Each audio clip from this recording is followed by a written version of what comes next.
Hello, everyone. Welcome to another episode of the War Report. And things don't seem to be slowing down. In fact, quite the opposite. They seem to be accelerating.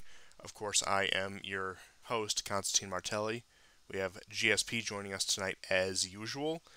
And we have quite a bit ahead of us. We're going to start out with some news about Ukraine, but we also have plenty of news about Europe, quite a bit of news about the Middle East, and of course, our favorite president who has won the largest election by any margins in the history of American elections did have some interesting comments that we want to delve into because they've been the topic of a lot of discussion. Where normally I would overlook something like this, but the conversation has focused mostly on the aesthetic and the message that's trying to be sent rather than the actual words. Because the speech, I won't get into it too much at this moment, wasn't anything spectacular, but it was the tones around the speech that warranted more. And we're also going to give you a brief touch on some China and Asia Pacific news, as due to the just overwhelming amount of information that's been coming out of Ukraine, unfortunately, we haven't been able to dedicate any real proper time to that. And we also do have a couple other things that, if time allows, we will touch on. But without further ado, why don't you tell us about the two major events in Ukraine?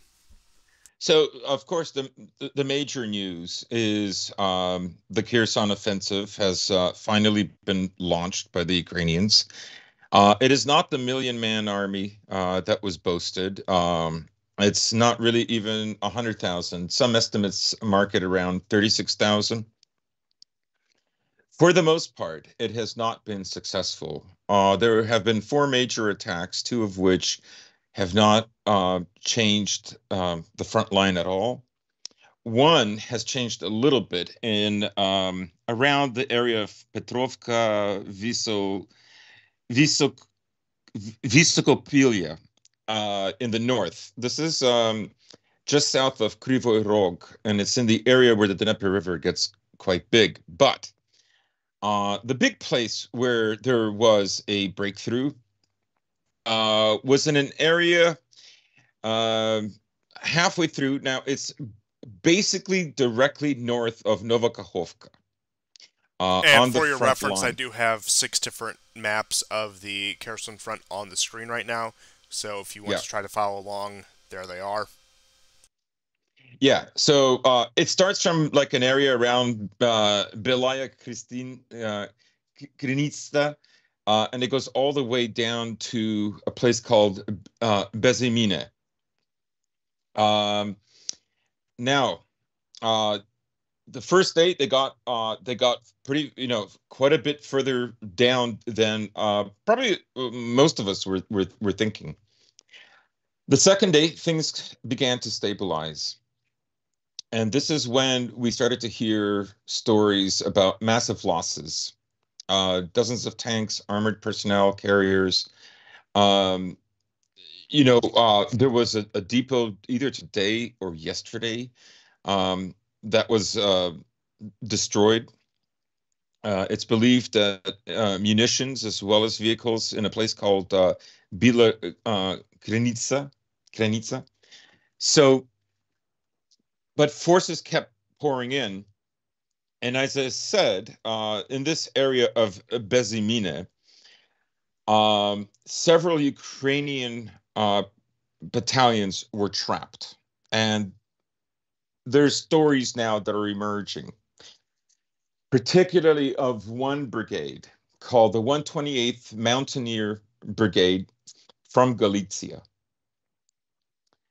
And estimates of losses are well over 1,000. Estimates of losses killed in action for the Ukrainians over the last 4 days, the Russians estimate something like 2,000.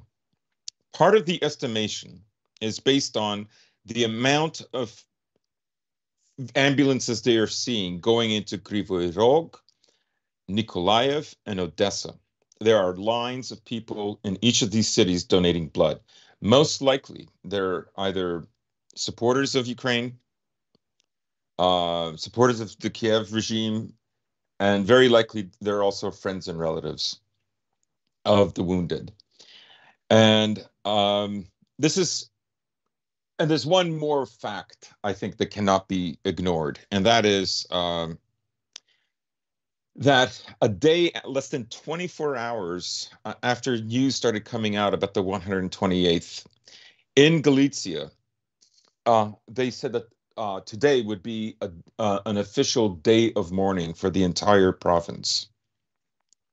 I think that just about settles it, that a lot losses have been immense in this region. Um, but everything from Alexandrovka all the way to Nova Kakhovka and even further, sort of on the closer to Dnepropetrovsk. There have been just those two areas where there's been any kind of significant change, and as I said, that spearhead that was achieved by the Ukrainians, going all the way down into Bezmine and Sukhoi Stavok. That has really, like, it's drying up right now, and you can see on the pictographs how there. First of all, the attack itself is insane. Um, of course, there have been at least 3 to 4 jets that have been knocked down, at least 2 helicopters over the last few days. And again, I stress these are pilots, and you cannot just pilots take months, if not years, to train. Months to So, train, years to actually be effective in combat. right. And actually, that's a great point because the vast majority of these young men who are fighting here on the front are conscripts or volunteers. They have not been in the military very long. There's probably a few units here and there that are experienced to help them. That's my guess. But many of them have been trained in Germany, Poland, and the UK. I'm hearing stories that many of them were trained in the UK, particularly those that tried to take areas like Davidov Brod and went into that area that I was just talking about. So I would say that a lot of this, and there are Russian soldiers who have apparently said that the fighters seemed inexperienced, and this is probably causing a lot of casualties. Also, I mean, I've seen videos of that very brigade, the 128th, cheerfully going into this area. A bunch of young guys stacked on this armored personnel carrier, and literally in a day, they're all dead. Um, the other thing that the Russians have started doing that they haven't done since the end of March and the beginning of April, which was they're using their FABs bombing bombs. These are enormously powerful. If you were watching the siege of Avestal, you would have seen these spectacular explosions. That is what they're using. And one of the depots in Donbass was taken out this way. A stronghold and another depot, the depot that I mentioned that was taken out in the Adriivka Kherson front, a little bit north of the bridgehead that we are talking about. So the TOS has been used. These are those flamethrower missiles that don't have very long range. I don't even think it's more than 5 kilometers. Usually they use them when they're about 2 or 3 kilometers away, which means they're fairly safe and they don't have to worry about counterattacks. But these are very, very devastating weapons. So the losses are immense, and you have to wonder why are they doing this? Now, people have mentioned that the vendors that are supplying the weapons to Ukraine, Zelensky is, of course, very interested in looking like Ukraine can mount a proper counteroffensive and retake certain towns and so on. And people have used that as a kind of reasoning, but I tend to differ because I think what's driving this is the American arms manufacturers, right? And hear me out why.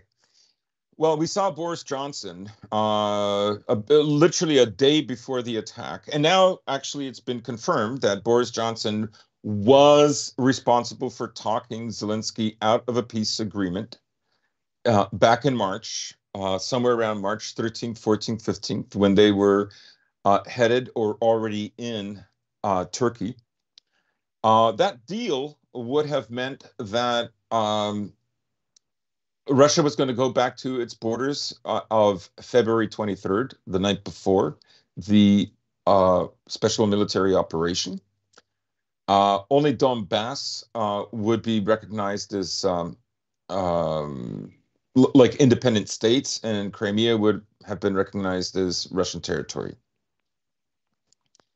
Apparently, they were I mean, not rumor has it, but according to this article, uh, and the article was written actually by a woman that was connected with the whole stupid Steele dossier and Russia Yes, one Trump of these collusion. so-called Russia experts that's been around for years. I Yes, believe yes, of that long-nosed tribal ethnicity, but I can't be sure.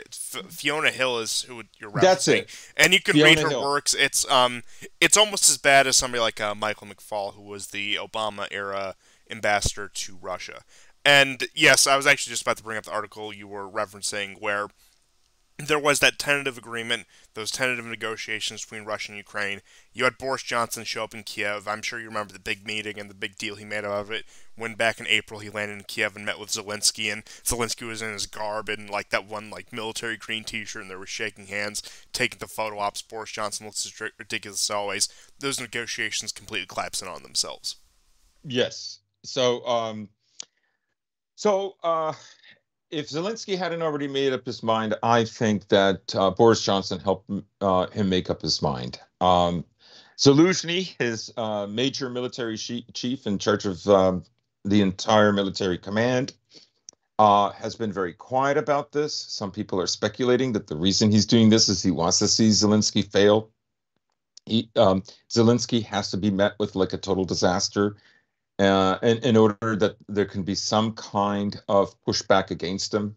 I think there's also a lot of people, a lot of Ukrainians who cannot accept that this is happening. The amount of faith that many of these people have in America and their power and their supremacy and their abilities and their wealth can't be underestimated. I'll give you just a little anecdotal um, story, a little anecdote about this. Okay, so I'm speaking to my Russian friend who's part Russian, part Ukrainian, from Ukraine, and he met with a pastor from Lugansk.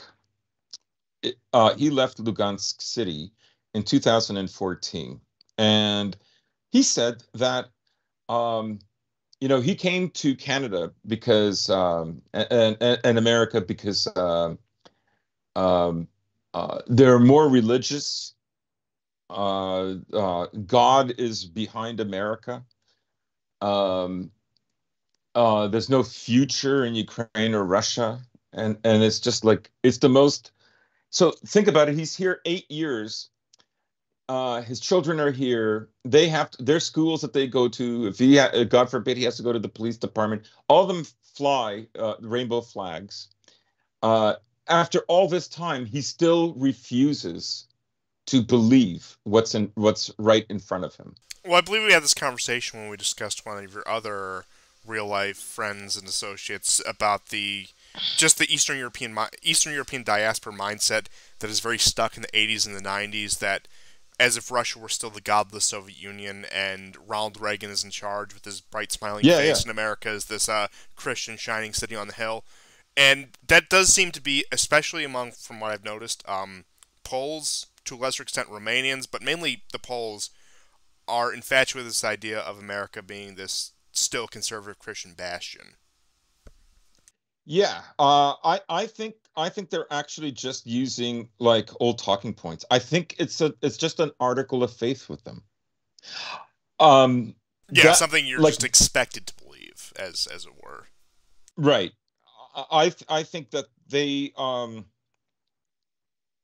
somewhere deep down inside they know this isn't true, and you know, when one of your beliefs is destroyed, like a lot of people will just go back into delusional talking points because they just it's unacceptable. That can't be it. It couldn't have happened this way. Um, and it's so frustrating to deal with this. So as I said, the, my guess is there are still holdouts in the Ukraine military who still think maybe it's a possibility that they can win, right? There are still some news is very controlled in Ukraine, and far more than in Russia, I think. And and of course, even if it wasn't, even if they knew the truth, there's going to be a certain amount of young men who cannot accept that this has happened after 8 years of preparing for this war, fighting in the Donbass. That this would be the outcome is unacceptable, and there's still the faith that America is the superpower. It still will come in and save the day at one point or another. Very reminiscent, and I know this might be a very ham-fisted comparison, but very reminiscent of Republican Spain on the eve of 1939, thinking that the British and the French were going to come save the day any day now. Yes, that's a good point. That's a very good point. Now, so okay, so there are those holdouts, but what I'm saying is primarily what is happening is America is saying, look, go out there, do this. We're going to send you more weapons. I mean, I don't buy the idea that Ukraine is instigating all of this on their own. I mean, there was an article, it was in the Washington Post, and it was basically saying that now there's parity between Russia and Ukraine in their military strength. Although Ukraine does not have a proper air force anymore, and although it lacks in artillery, it makes up in manpower. And so, what does that tell you? Right? What they're saying is we have more young men than the Russians have bombs. Right? That's what I'm saying. So I think I should modify my point. I think the Americans are saying go in there, give it your best shot. It will look good in the papers. You're going to get more toys. However, the problem is the recent 5 billion or so that America is pledging to give to Ukraine will not arrive until January 2023, and that's simply not fast enough. Um, and, and we'll get into Europe, but in Europe there is a definite panic that is now setting in. Scholz is asking to be able to speak with Putin. Protesters, right-wing protesters, showed up at Nord Stream 2 and demanded it be opened. Oh yes, and you're jumping the gun a bit on the Yeah, yeah, European news, but I do have plenty, and then you also have the yeah, yeah. upcoming So, elections. so there's a Yeah, lot of pressure. Yeah, I won't go any further. So yeah, there's a lot but of pressure. do continue. Yeah, and uh, but that's it. I would say, let's say for the Kherson counter-effective front, there's been some tiny areas where the Russians have gained a little bit more land than they had before, but generally speaking, except for that one piercing directly north of Novokakhovka, there has not been much going on. Now, the other big news has been the IAEA going to visit the the Zaporozhye nuclear power plant, which has been shelled since July the 15th. And there have been something like, I don't know, over 29 shells that have fallen around there. They were initially delayed in Kiev for about 3 hours, and then they went on their way. However, as they were, and they went by car, as they were driving to get to uh, uh, Engro, let me get this right, Energodar, Energodar. Uh, by the way, I think what that means is energy giver. Dar in Slavic is like a gift, podarok, gift, and the first word is energy, like energy giver. So, um, the, um, the most insane plan to take over the plant. And I'm hearing all kinds of stories that the British were behind this. Um, and certainly some of the fighters trained were from Britain. So basically, you had an attack of 15 to 20 speedboats in the morning of around 6 a.m. And it was in total about 64 men. 47 of them were killed. There's about a dozen, I don't know what's happened to them, that were surrounded somewhere on the beach. Another five gave up. Two of them are two are in critical condition. The other two are lightly wounded. Now, about an hour later, at 7, there was another attempted attack to seize the power plant. And this time, two old barges were used. They were both stopped. Now, for the barges, because everybody's wondering, like 64 guys are going to take over this massive nuclear power plant, like it's the largest nuclear power plant in Europe. Like that's not enough. Well, that's right. And so the two barges between them had at least another 300 guys. I have no idea what happened to them. Uh, this is a total failure. The losses are catastrophic. I don't know who's surrendered, who's killed, who's wounded. Um, I think one of the barges made it to the beach. There was smoke rising from it, from the photos that I've seen. The other barge, I don't know. Is it sunk? Is it somewhere else? Is there just not a photo posted of it? I don't know. But they don't have control of the power plant, and that's really what the end goal was. The other bit of news is it's been now discovered that Ukraine wanted to infiltrate the IAEA group that went to the power plant with spies pretending to be journalists. And, I thought when all of this happened that after it's established that that they've looked at the plant and are beginning to assess the evidence and the data, that um, they would either leave or maybe a few of them would stay. So as it turns out, about 5 or 6 are going to permanently stay there. And I was hoping that, this would mean that Ukraine would stop bombing it. Well, I, I'm looking at some of the Telegram channels. Of course, we'll wait till tomorrow, and on the next show we'll be able to confirm it. It looks like they've started shelling it again. They're very, very desperate. I think there's an interesting note about the entire debacle surrounding this. Now, keep in mind that this has been an on and off story since March. I'm sure you all remember the initial times in March when they tried to say Russia's shelling this plant, and then it turned out it was Ukraine got swept under the rug very crazy. quickly. Putin's crazy. yeah, insane Putler. And then they pick this story back up again once there's this fighting over it.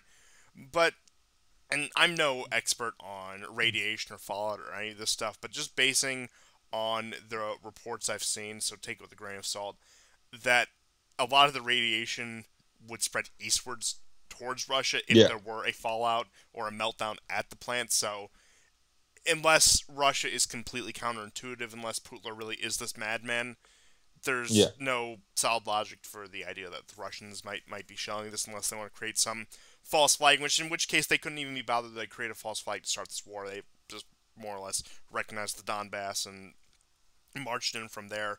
And I remember there were actually some complaints from some more nationalistic Russians who were saying, oh, we should have just taken out a radio tower, one oil field to justify full-scale war. The people who are mad at Putin for not going far enough, which is funny because that's most of the Russian opposition, the people who are mad at Putin for not going far enough. And, of course, the Western press will never tell you that. Well, they wouldn't tell you that before February 24th, 2022. Now, it seems like they did a complete 180 rather than Russians being this poor oppressed people under the iron fist of a dictator, they're all more or less in line with it. Which, funny enough, is actually much closer to the truth than what they were saying before then, with like the entire Navalny narrative. So Yeah. it's funny how they, in many cases, they inadvertently do work themselves into the truth. But it's you see this also with the case of the shelling of the Donbass, and even going all the way back to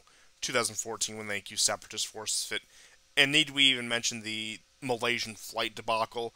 But point being is, like all these attempts to frame Russia or the breakaway republics in the Donbass, or anyone on the quote unquote bad guy side, as insane irrational actors, for the most part has blown up in Ukraine's face, and it's getting to the no pun intended there, but Hmm. getting into it to the point where it's just Ukraine is so lying so blatantly you can't deny, to the point where even the talking heads at the United Nations and with these inspection agencies, which all do have Western bias, are taking Russia's side on these things, or Right. tentatively taking Russia's side. I should say, they're not Well, outright it's like. it's good you mentioned that, because the representative amongst the group of the IAEA actually thanked the Russians at the UN, um, for their for protection that they received in being able to examine the facilities.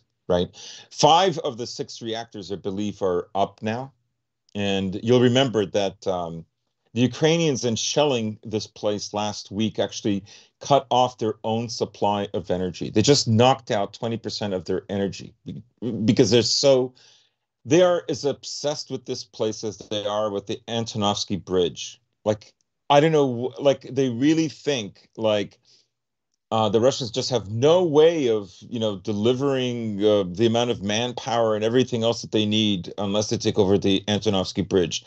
First of all, it is quite damaged, but they have been using it. Second of all, the railroad bridge over the dam at Novakhovka is still in use. Barges are routinely used. And these aren't like just the pedestrian barges. These are barges that are strictly for the military, right? Like, I get the logic, right? Destroy the bridges, then go for the attack. But like, what attack, right? You're going to overpower them. Of course, you have more infantry. You've amassed at least 36,000 on top of, like, the line that you've already established. But and some numbers are saying no, they've only thrown in about 15 or 16,000. But basically they've lost like 5-6% of their fighting force in 4 days, right? And that's not sustainable. So, but Zelensky is saying that he's going to go along with this. Now, 2 minutes to midnight, the Ukrainians apparently have launched another attack on the Energodar. Now, just to clarify, are we talking like midnight, the actual time, or the metaphorical midnight in terms of this being all I'm over? I'm literally saying That, 2 minutes. because I thought you literally meant 11:58 p.m. local time. Yes, 11. It is 11:58, but and I didn't intentionally mean to do that. No, I just wanted to clarify because I thought you meant the actual time, but I just want to make sure you weren't talking about any greater metaphor there, as No, as they do with like the doomsday clock and the nuclear countdowns, where it's however many minutes right. to midnight. So they've sent over another 15 boats, and I guess each one carries like what, 3-4 people, maybe 5 max, right? I cannot believe they're doing this again. It's just insane. Now, I know some guys who've been captured, they believe that the Ukrainians had gone into like areas just outside of Rostov-na-Don, which is like a little it's a city. It's not a big city, but it's a city, and it's not far from like Donetsk city. Um, it's in that southern part, not far from the border with Ukraine. So I don't know. Do a lot of them think like they're actually doing really well, or it is, again, it's just patriotism? We just cannot allow these territories to be taken away from us. Now, the interesting thing, I think, I wanted to bring this up on the last show about the Energodar station, or sometimes they call it the Zaporozhye nuclear power plant, is that last week there were two employees that were caught giving coordinates to the Ukrainians who are shelling it, of course, on the other side of the Dnieper and Nelikopol. And then I think a day after we aired our program last Saturday, I saw a little story posted that they had caught two saboteurs in the town. So this is going to be, I think, like an ongoing thing. How long is it going to last? I don't know. Russia has dealt with this, and it dealt with much more severe cases with the Chechens. How bad is it going to be with the Ukrainians? I don't know. But just to let you know, like the vulnerability. Now, hopefully, Ukraine will stop shelling this place because I think the next modus of operandi will be to literally scare the IAEA from being there, right? In the same way that they shell towns, like for instance in Donetsk City, um, several people have been killed during the week. Just today, 6 civilians have been killed, including one boy. 15 injured. Yesterday, there's like an emergency uh, building, a unit that where they firefighters meet, people who have to rewire stuff after a place has been destroyed. That was hit. 13 individuals were killed. These are not military installations. These are they're civilians. Okay, and the bomb that went off today was in central Donetsk. So um, I think they're willing to go all the way. Like I say, I think the overall picture that people are getting is that not just Ukraine, but the West itself is in some kind of an insane panic mode. Um, they are worried about losing this fight, and well, when we get to the Ukraine stuff, we'll get more into it. Sorry, the Europe stuff. We'll get more into it then. But in the Donetsk front, all I can say is um, there's only been some marginal, incremental advance. There's very little that's been changed since last week. They've overtaken a town called Komeda. It's towards like Bakhmut, southeast of it. Um, Last week I mentioned that there are two important bridgeheads that they have to get outside of Pesky. One of them has been taken. There was a spectacular video of two two Donbass militia guys fighting it out with four guys underneath one of these overpasses. It's like a bridge highway overpass. Half of it is destroyed now, and they got the Ukrainians to scuttle from there, and then the Donbass guys leave, and then that place was obliterated with bombs. Now, there's one more place like that from where they can launch like RPGs, um, NLAWs, and Stingers and whatnot. But not much really going on there. The other, and as I'm going to wrap up this minutia minute very quickly, the rest of the front is more or less the same. There's fighting going on everywhere, but it's contained. It's nothing like to the degree that we're seeing in Donbass and especially Kherson. But there was rumors that the Ukrainians were going to mount a front in Kharkov. There'd been people have notified the Russian military that the Ukrainians are beginning to store tanks, large numbers of them, into the subway system of Kharkov. Kharkov, I guess, when people before the war, there was just a little over 1 million people, and it's a very sprawling city, right? And in many ways, the Donbass is like what if you took Kharkov and you smashed it and the pieces kind of scattered, but they didn't scatter that far from each other? That's what the whole Donbass is like.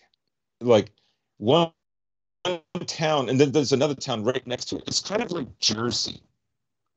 Like it's very hard to see where one town ends and the other one begins, or just only a few miles of farm and shrubs, and then the next town begins, right?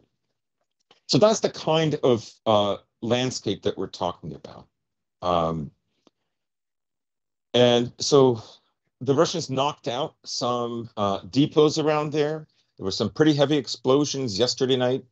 And, rumor has it that if there was going to be an attack, and it would have been ideal if that attack happened about 24 hours after the launch of the Kherson counteroffensive, right? Because then you would have to really split the amount of American Russian forces. And that's the other thing, really, with this war is Russia. I guess they're happy to do this slowly because a lot of this could happen more quickly if they had more forces, if they invested more forces. But they don't seem to be doing that. Now they could, they're only using about 10-15% of their entire forces. They're doing all these war games out in Vladivostok. But this is something I think, rightfully so, that Russians are going to be critical of this because the sooner the war wraps up, the better. That's just my take on it. On the other hand, recently there was another vote to condemn Russia for its invasion of Ukraine. The first time this happened, I think, was the end of February, maybe the first few days of March.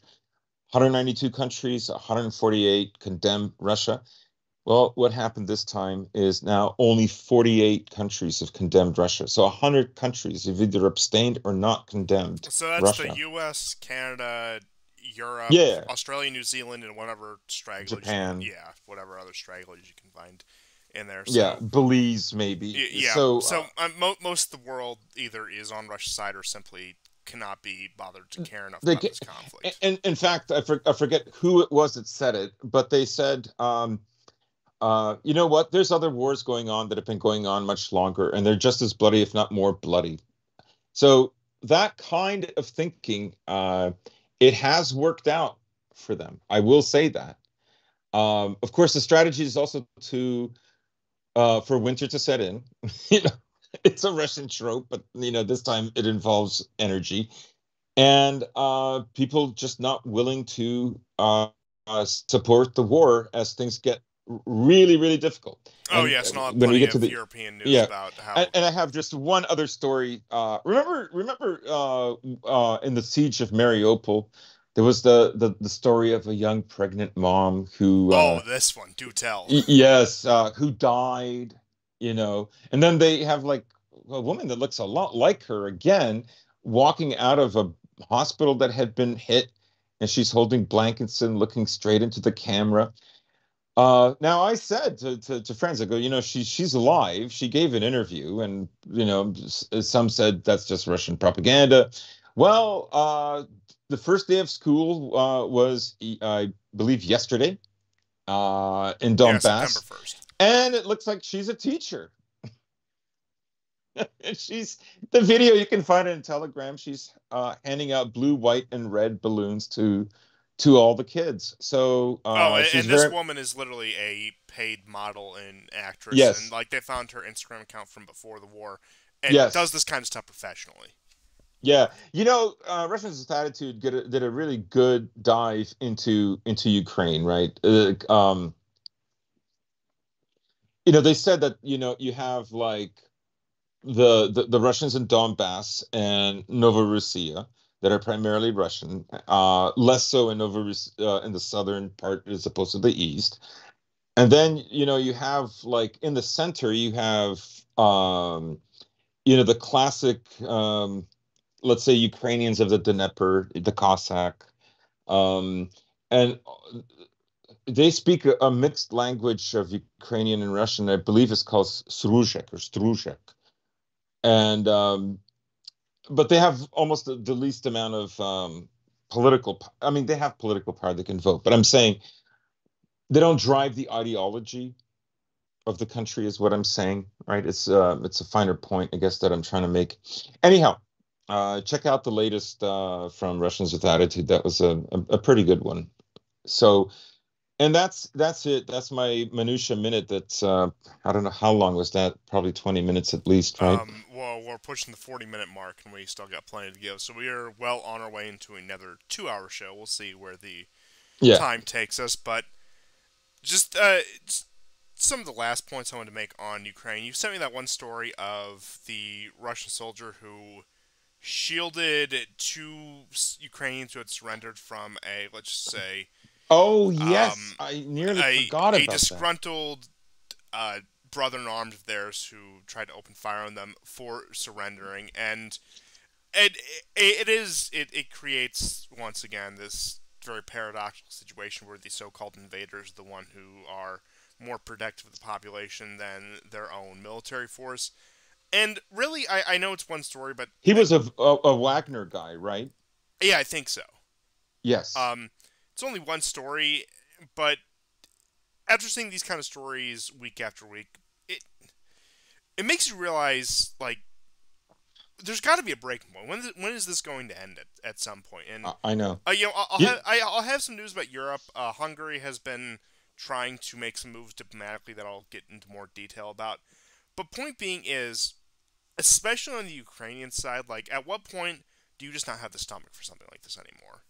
actually, the story that I know. I ask myself this every day, but your story actually brought up something that happened 2 days prior to that. So I believe I forget whether it was in the Izium front or not. Um, there was a Russian detachment that beat a Ukrainian detachment, and uh, there were helicopters and such. And one of the Ukrainians surrendered. It was a Russian guy that was telling the story. He was on Izvestia, um, and he says, and this guy just put up his arms and he says, "Listen, I'm a miner. I don't want to fight you guys. I don't want to be in this war." And apparently, in the group on the Russian side, there was a very young guy. I'm guessing far younger than everybody else in the troop. And a helicopter flew over, began shooting. This miner threw himself on top, the Ukrainian guy who'd given up, threw himself on top of this like very young Russian guy, kid. Uh, from the sounds of it, I don't think this guy was more than 19, to be honest. And he saved his life. The helicopter killed him, but um, uh, the young man underneath him survived. So you have these stories, and like you say, the Wagner guy in Mariupol. I actually saw footage of a Russian guy covering this woman, and he got shot and died of his wounds. So you see this on both. You do see this heroism. Yeah, It's it does make you wonder at what point is this dam just going to burst, but I suppose we could sit here all day trying to figure out the answer to that question. I just do have some news on Europe and also the entire energy crisis going on. So, starting with Russian energy company Gazprom, they have continued their agreements with Iran, and let me just get the exact details here, where they are going to develop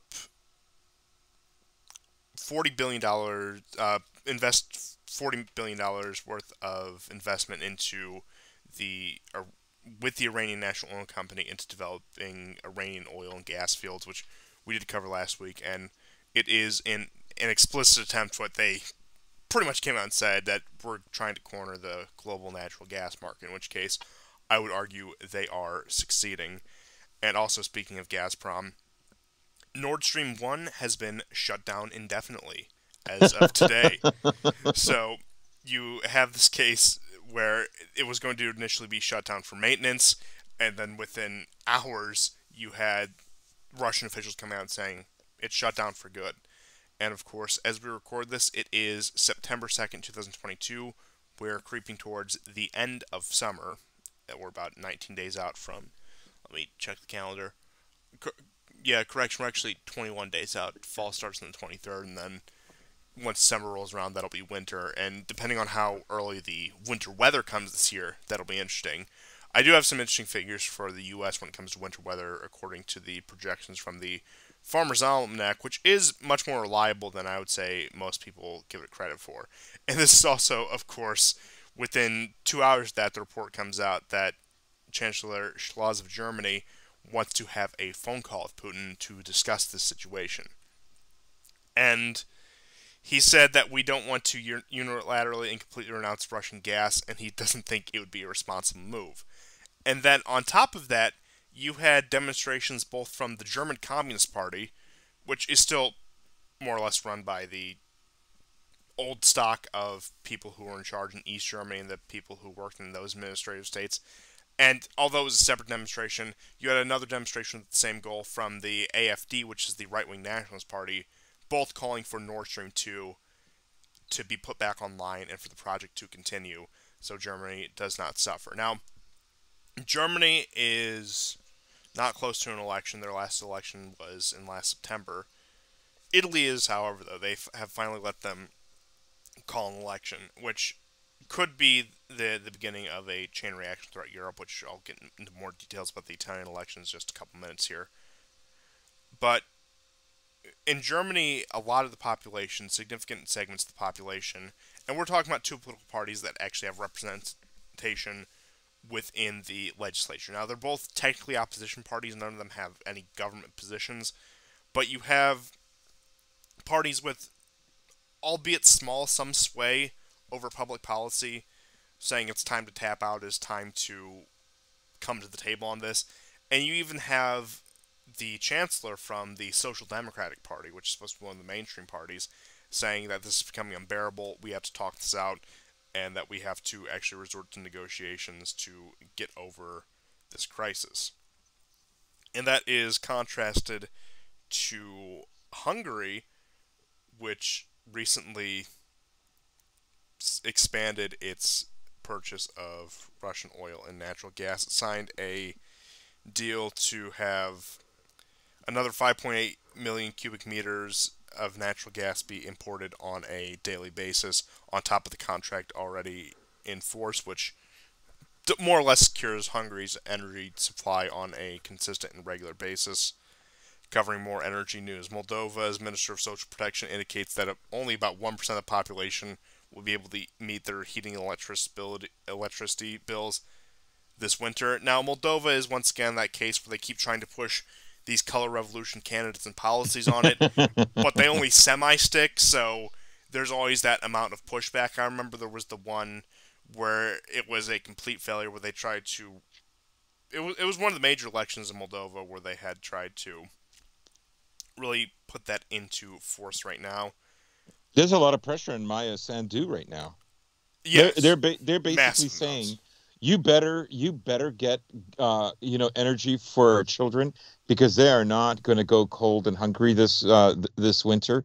She has reinstated or has reaffirmed Russia as the second official language. So you can see she's begun walking things back. Even though she was at that Crimea forum about how Crimea has to return to Ukraine and so on and so on. So the pressure is mounting.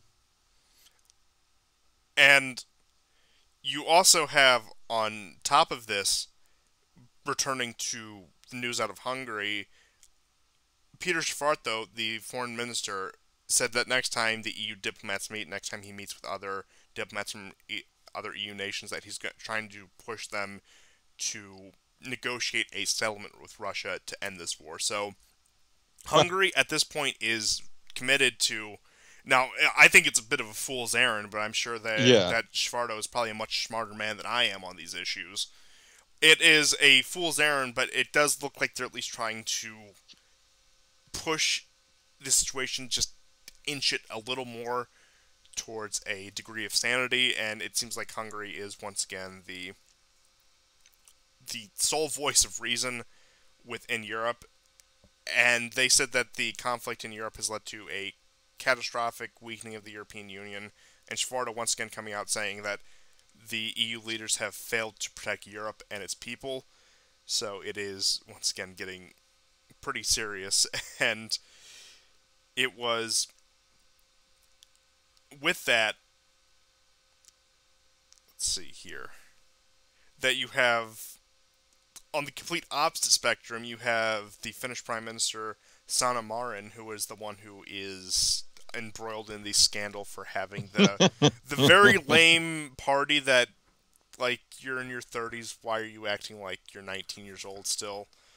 Yeah. And of course, this is the woman who did the whole cat ears thing. This is the it's Yeah. the woman is a joke, is what I'm getting at. Yeah, And it's yeah, the yeah. kind of leader you can afford to have when you're certifiably a vassal state of a foreign empire across the ocean. That's really the only Yeah. way I can put it. And you have this woman coming out and telling her people that you need to live as if it's a war economy, and Macron echoing similar sentiments, saying that the age of abundance is over, we need to start making sacrifices, and that's to be expected, but of course, I doubt Macron will be the first one to make sacrifices. But he also came out on an interesting note, doing sort of the tightrope walking that he does, saying, who wants Turkey to be the only power in the world, a member of NATO, to continue to negotiate with Russia? So, while some people may have read that statement the other way, I read that as he's trying to inch the conversation towards some sort of negotiation with Russia, which isn't a surprise for Macron. At this point, I think a lot of these European leaders are seeing a writing on the wall, and this does play into the Italian elections with the right-wing parties, whether Hmm. that be Lega, led by Salvini, or the FBI, FDI, excuse me, not the FBI, the more Brothers of Italy, as it would translate into in English, led by Maloney, and then the other various right-wing parties that would probably coalesce, such as the Forza Party with Berlusconi, and just the various right-wing coalitions you can get together. Pretty much everywhere outside of the immediate vicinity of Rome, it would be a complete and total uncontested victory for the right-wing coalition in Italy. Now, keep in mind, despite some elements supporting Ukraine in that, largely their position, and this has been a position that's been pretty nonpartisan in a lot of Europe. You'll recall that they were one of the ones who initially opposed some of the sanctions package, even under the current establishment government in Italy. But you have countries like Italy, Cyprus, to a degree, Spain, and Portugal, who just for their own bottom line are not as hawkish on Russia and willing to have something of a working relationship with them, which seems to be the position of the Italian right as it currently is. And as energy prices continue to increase, as cost of living altogether continues to increase, and as the economic situation just gets more and more dire, the idea of, hey, letting gas back in, turning the taps back on, is going to sound vastly more appealing. That's the issues that are going to decide these elections. It's going to decide the U.S. midterms. Now, there will be some cultural stuff in the U.S., of course. It's going to decide the upcoming Italian elections. And keep in mind, Europe is full of parliamentary systems which could default back into an election at any given time, really. Now, it's not that simple, but point being is the parliamentary systems, these prime ministers that are in charge of most European countries, run a much less fixed system than, say, the presidential systems in the US and France. So, snap elections can just be called, votes of no confidence can come out.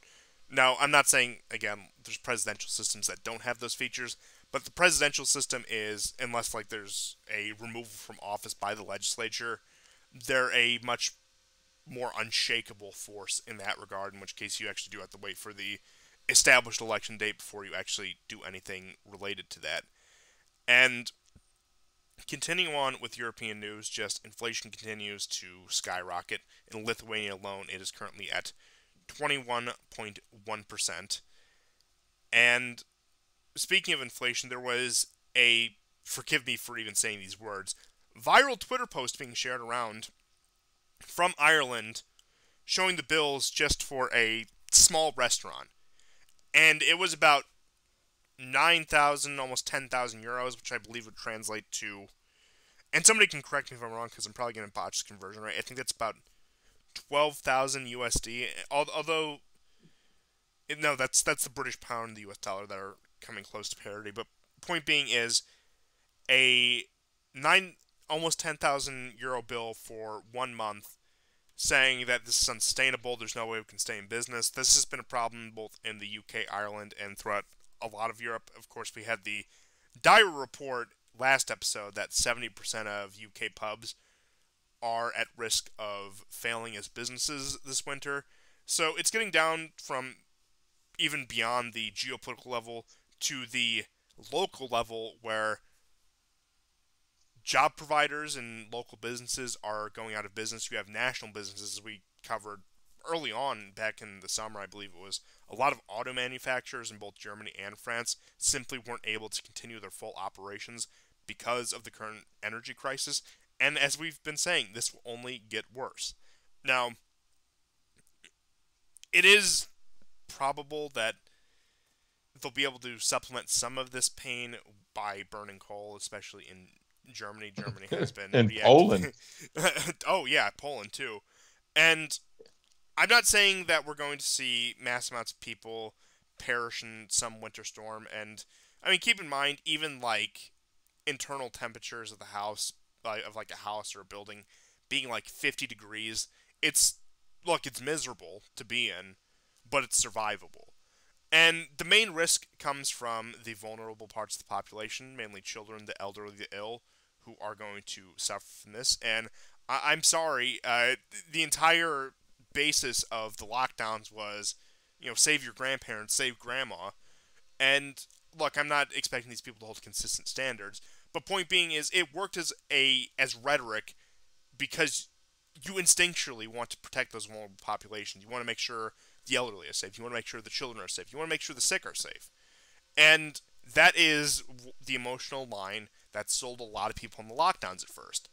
And just following that, people are going to be sold on, hey, turn the gas pumps back on, buy those exact same things.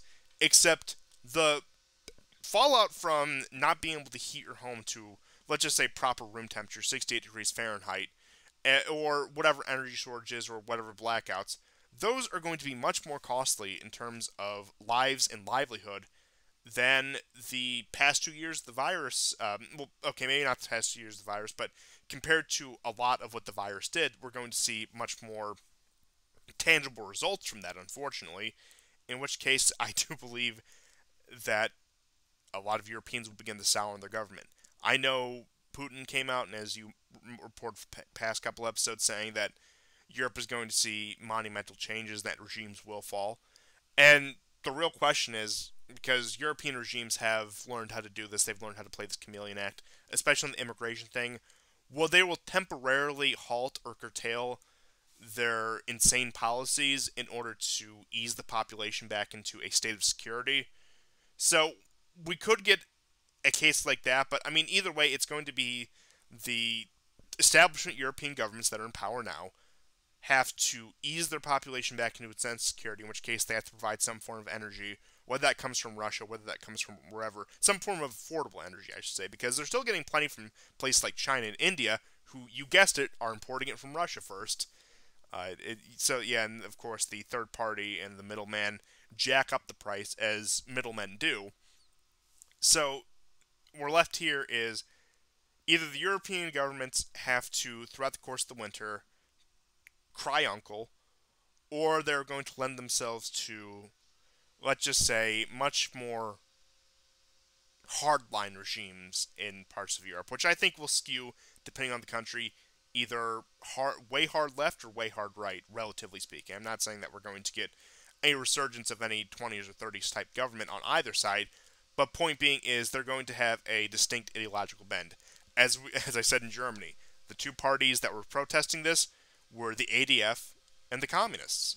So it's because these are the people who are marginally outside the system and are able to give, let's just say, more firebrand solutions to these things. Firebrand solutions that people will look for if their governments continue to be stubborn on this issue, enforce sanctions for the good of whatever the hell is the cause in Ukraine now to make sure that the Azov boys can continue, wearing their spinny sun symbols or whatever the hell kind of narrative they're trying to shove down our throats right now. But point being is Europe is at a crossroads where it's either their governments will either have to moderate and call up Putin like Scholz wants to do, or they're going to lend themselves to people who are going to succeed them that are vastly different from them in almost every way. But the hope of Washington, of course, and you do see some of these sentiments, and I'm really curious to see long term how these do play out. Washington is trying to create an adversarial blood feud between Russia and Europeans by saying, well, of course, look, the Russians are cutting your gas off. The Russians are the reason all this happens. Just ignore the fact that we are the ones who are baiting you into supporting this black hole that is Ukraine. And on top of supporting Ukraine, I will just mention that the Pentagon is alarmed by the rate of replenishment regarding the weapons they sent to Ukraine. And Poland is coming out and saying, well, of course we ship more weapons to Ukraine. Why isn't France doing more rather than, of course, shipping more themselves? But point being is the overall overarching point of Europe is there's three possibilities. Europeans continue to suffer, and that breeds resentment either towards the regime, or they buy the propaganda hook, line, sinker, or towards Russia, or maybe a little bit of both. There's the regime. Well, I mean, it was very difficult to get countries, in the liberal democratic West in World War II to go to war, right? Yes. And in many ways, they needed a lot of propaganda,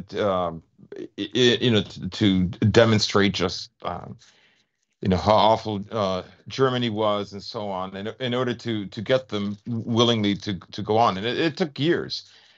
I think, again, I think Russia going slow until Ukraine capitulates and not expanding the war is taking that possibility away from the West.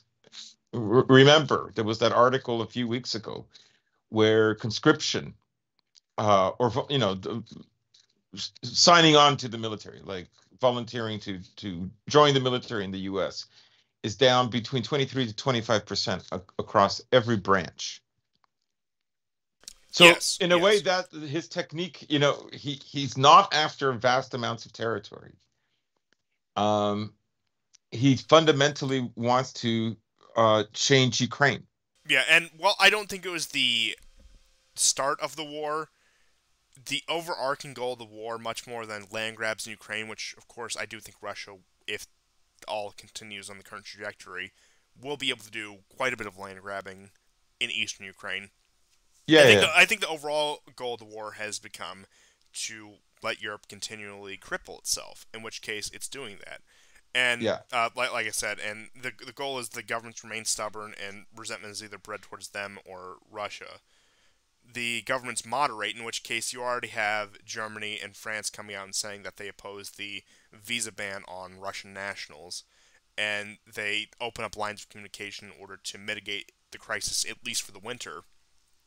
Or they stubbornly refuse, and they fall like dominoes to regimes that will at least act like they're answering the demands of the people rather than completely thumbing their noses at them. So Europe is, as winter sets in, going to experience a severe legitimacy crisis. We'll see who is clever enough to, pun completely intended, weather this crisis, and those who are too stubborn and will go down with their ships in order to usher in something completely diametrically opposed to their worldview. So it's really, I keep coming back to this. I've been harping on this point for about 6 months now.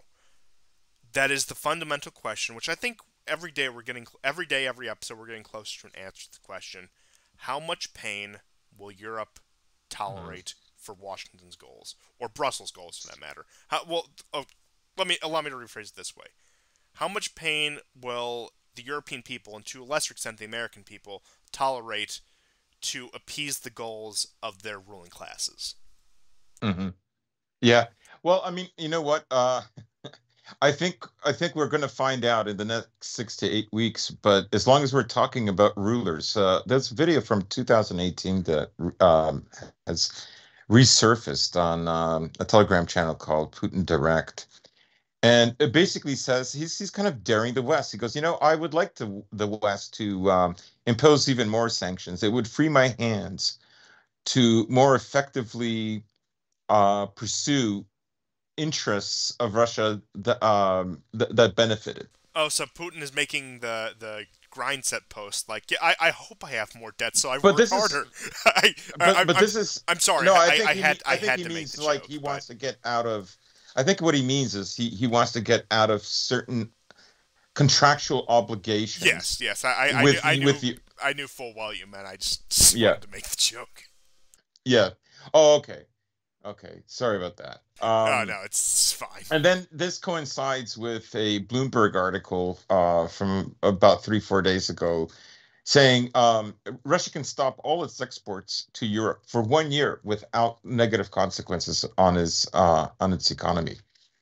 So what these two stories basically say to me is they've been kind of preparing for this, and this is kind of like what they wanted. And people talk about a peace deal, but I mean, I don't know. But if I had to take a guess, and I could be wrong, I don't think Russia wants to work with Europe anymore. I think this is a very serious breach of trust. It's like you have Macron visiting Algeria, who pretends like the crowd who's filming him, they're saying certain things and nobody's happy he's there, and he's pretending like they're happy to see him. It's one of the most absurd videos I've ever seen. Oh yeah, And, any post 1991 progress between Europe as a continent and Russia has gone completely down the drain, and yeah, I don't know if it will ever be restored within the near future. I can imagine, of course, there will be stragglers, countries like Serbia, Hungary, and whichever other ones might come to see the light of day eventually. But point being is, continent-wide Europe, the European Union, if you will, its relations with Russia are, for all intents and purposes, effectively broken eternally. yeah, yeah, and Norway, for instance, recently said that they are not going to supply gas to Europe at below market prices. That really lets you know how severe this is. And then you have people sleeping for 2, 3 days in their cars in Poland to get coal. The interesting thing is Paul was on the People's Square with Eric Stryker, and I actually found out something I didn't know, and that is in Poland, people heat their homes like with coal. Each house buys its own amount of coal, whereas in Germany, for instance, they have like a coal plant, like let's say like a nuclear plant or a dam with a generator, and that heats up like neighborhood upon neighborhood, Yeah, right? it's a centralized system as opposed to just like Yes, individual units within the home. And that's what I should have said. yeah, and already I've seen advice columns to Europeans from just right wing Twitter schizophrenics, in which I am one, and I love my fellow right wing schizophrenics on Twitter, talking about how to get just a home unit wood stove in order to heat. I mean, I like these are the kind of things, and this is just going to show my rural right upbringing.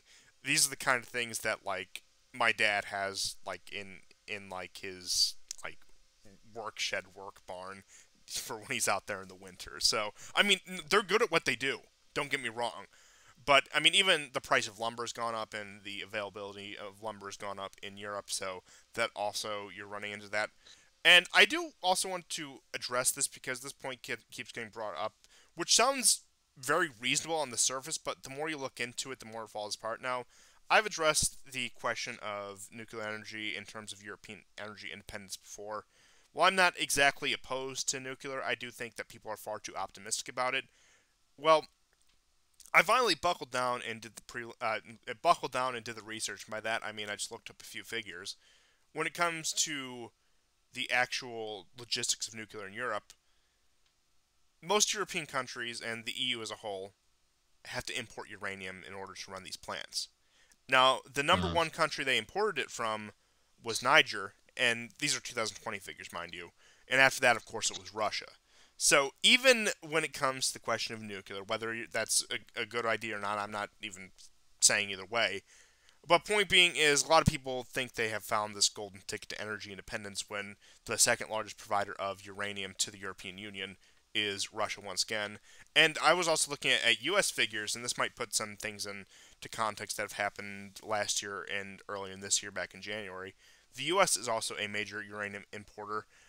Of course, Canada and Australia are up there, but one of the ones like in the top 3 or 4 was actually Kazakhstan when it came to who they were importing their uranium from, which Kazakhstan apparently has a lot of uranium to export. It does, yeah. I mean, it brings the entire feud over Kazakhstan when it comes to them trying to pass the language laws and Russia moving in to stop the color revolution into an entirely new context. It is a massive hub of uranium, and I think probably one of the largest in the world at that point. I think Russia is the largest in the world, which once Canada's very large as well. Yeah, Canada too, but the U.S. produces quite a bit of its own, but not as much as you'd expect, especially for a continent that just has a wealth of oil and natural gas. Which, wouldn't it be great if two of the largest energy powers in the world had a nice pipeline in order to cooperate on energy projects?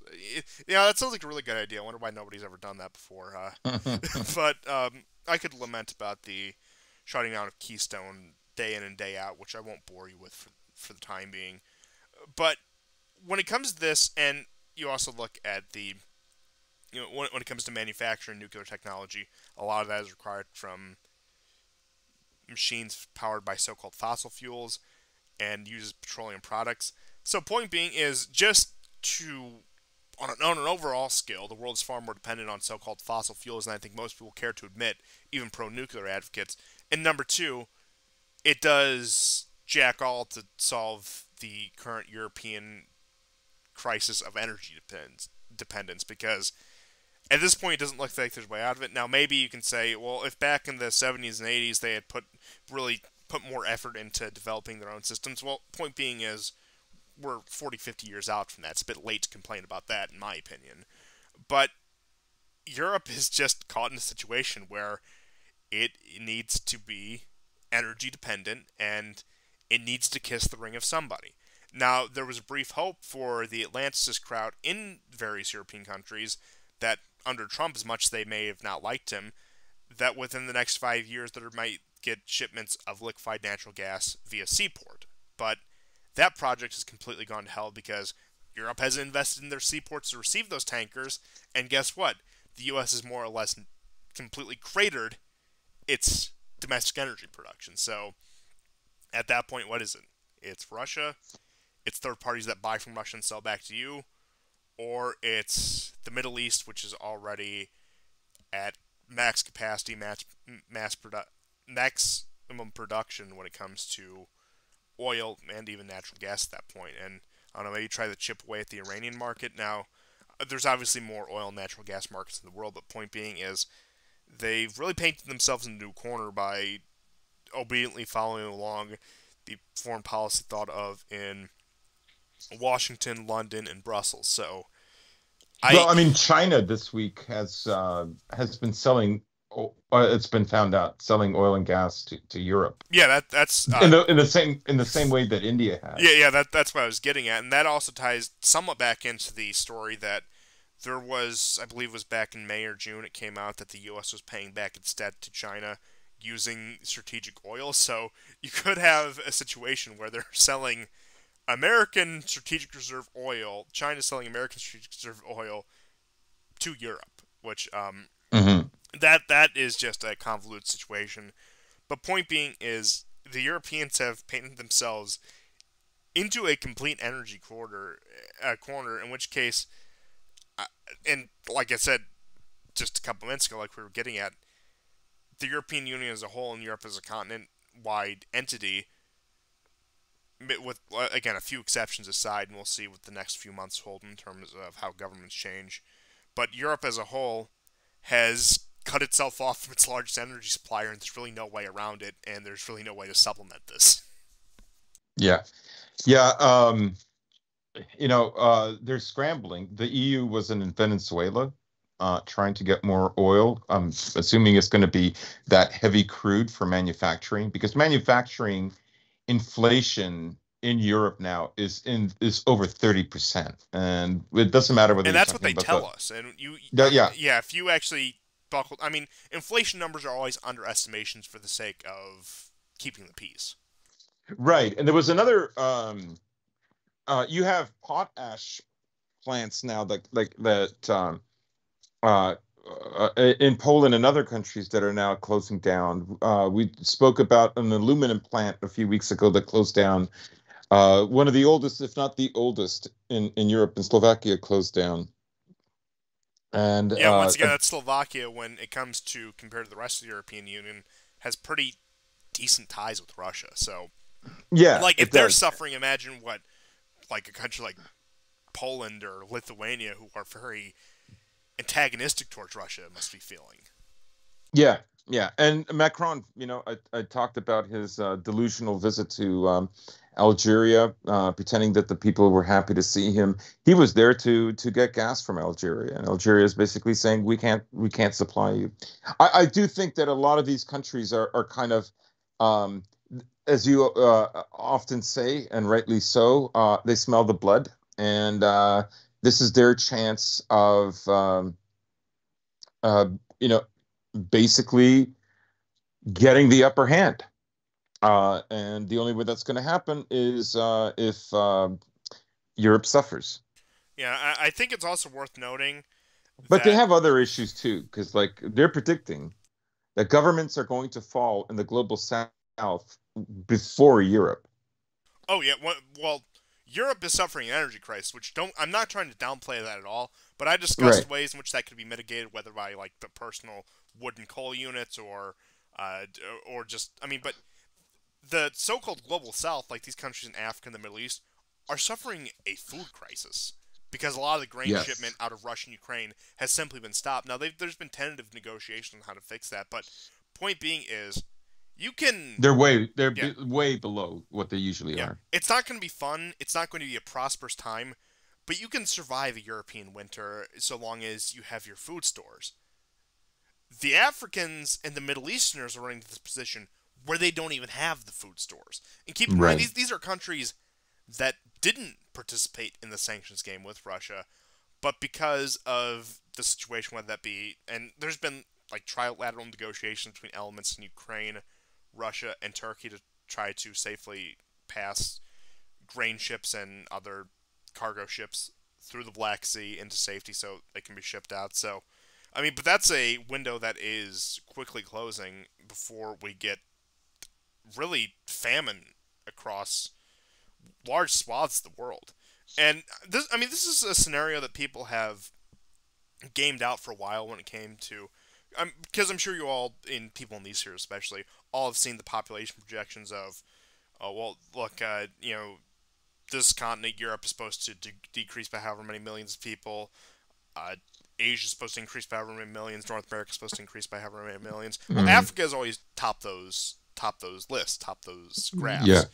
But one caveat people who always post those and always made those said is this is assuming there isn't a black swan event such as a famine, disease, or war in Africa. Well, it looks like we might get one of three of those at this rate, and at least, Hmm. and Hmm. that's implying as the food shortages set in that these countries and the various factions within these countries don't aim their guns at each other, which they inevitably will when there is a shortage of resources. People will fight to the death for them, as we've seen time and time again. So, sub-Saharan Africa right now, what a lot of people don't realize, and even the Middle East, which I suppose the Middle East is a bit more infamous for being unstable and having more or less constant fighting, but sub-Saharan Africa, not that it was ever like a peaceful or prosperous place in the recent years, is a massive powder keg just awaiting that one spark. Yeah. We've seen Islamic groups make inroads there. We could see that flare up. Of course, you've got the Russians in Mali, and the French seeking ways to get back in. And The of course, French the have massive Chinese footprint in Africa at this point. right, but you also have the French seizing wells in Yemen.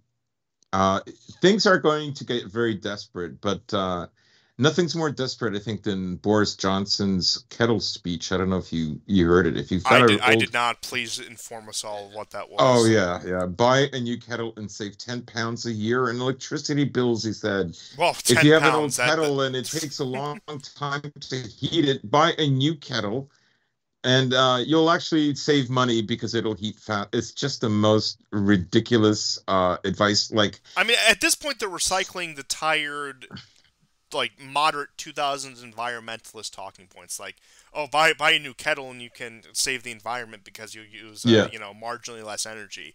But again, and I think we've discussed before, a lot of the environmental craze was trying to prepare people for the inevitable lower standard of living once the global crisis finally hits. A lot of people thought it was going to be the convent situation, which to an extent it did put a damper on a lot of things, but turns out the Russia-Ukraine war completely dwarfed that. hmm yeah. So yeah, it's yeah. I mean, the pain dial is going up even from last week. We're seeing far more desperation right now. Um, like I say, there's a part of me. I know I said, if Putin had committed more troops, um, this war would be over more quickly, but or it would go into the next phase. Let's put it that way. But by prolonging the war and keeping the sanctions going, I think he's seeing the upper hand in this approach. And that is all I had for Europe. If you have any stories I missed, I do have just a brief Middle East roundup. Um, The only thing I have just two more stories as far as Europe. We haven't heard from him for a long time, but the third president of Ukraine, Viktor Yushchenko, apparently claimed from Europe, I would name names, but presidents and prime ministers came in. I would not name names, but came in a crowd with one message for President Zelensky: sit down at the table and let's figure this out. So apparently, uh, this is. I mean, I just think it's interesting that he should be speaking right now. Yeah, Um, Yushchenko running his bloviating mouth is quite interesting. yeah, I mean, so it's interesting to hear from him after all these years, because we haven't heard from him. And the only other thing I'll say is the deputy head of agriculture. He was part of the Servant of the People Party in Zelensky's camp, but he has been assassinated in Kherson. So that's it for the European news that I have. Any indication as to who pulled the trigger, so to speak? Was it Russian Oh, forces, pro-Russian I forces? would, I imagine the Ukrainian forces are turning on their own. yes, I mean, I'm guessing it's the SBU. I'm guessing they consider him a traitor. oh, almost So certainly. And yeah, just the last thing I'll leave with Europe is Pope Francis had said to the Vatican that the world's experiencing the outbreak of World War III. So once you again, would know.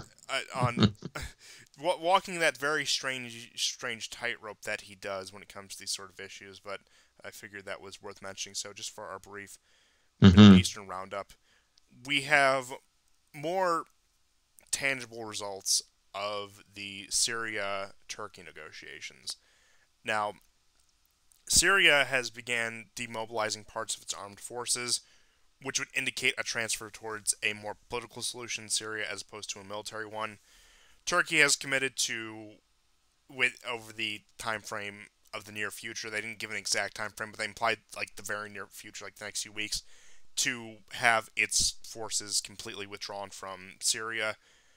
Talks between the two sides have continued, and when there was the demobilization, there was also a bit of a Russian pullout. There were Israeli strikes, as to be expected. Whenever they smell anything they perceive to be blood in the water, the Israelis will strike. So there were strikes on pockets in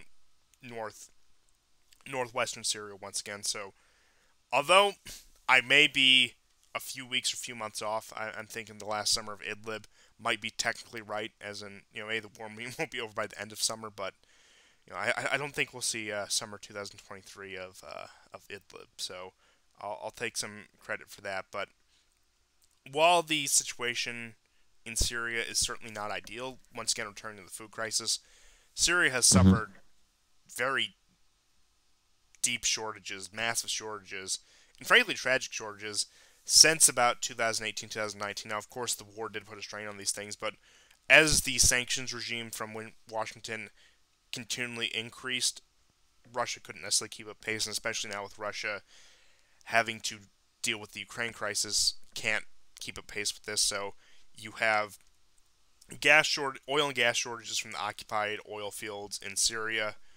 You have a food shortage, and you have just shortages of basic necessities and a lot of even peaceful parts of Syria. So the agreement with Turkey is crucial in order to normalize a lot of Mm-hmm. what's happening in Syria, because they once again can be an avenue to alleviate the supply crisis, because thus far it's been Russia shipping stuff in, and it's been Iran shipping in, hell, even their own oil, and that's when their tankers don't get seized. That's how convoluted of a situation it is, where they have to send their oil via ship around the Persian Gulf, up through the canal into Syria.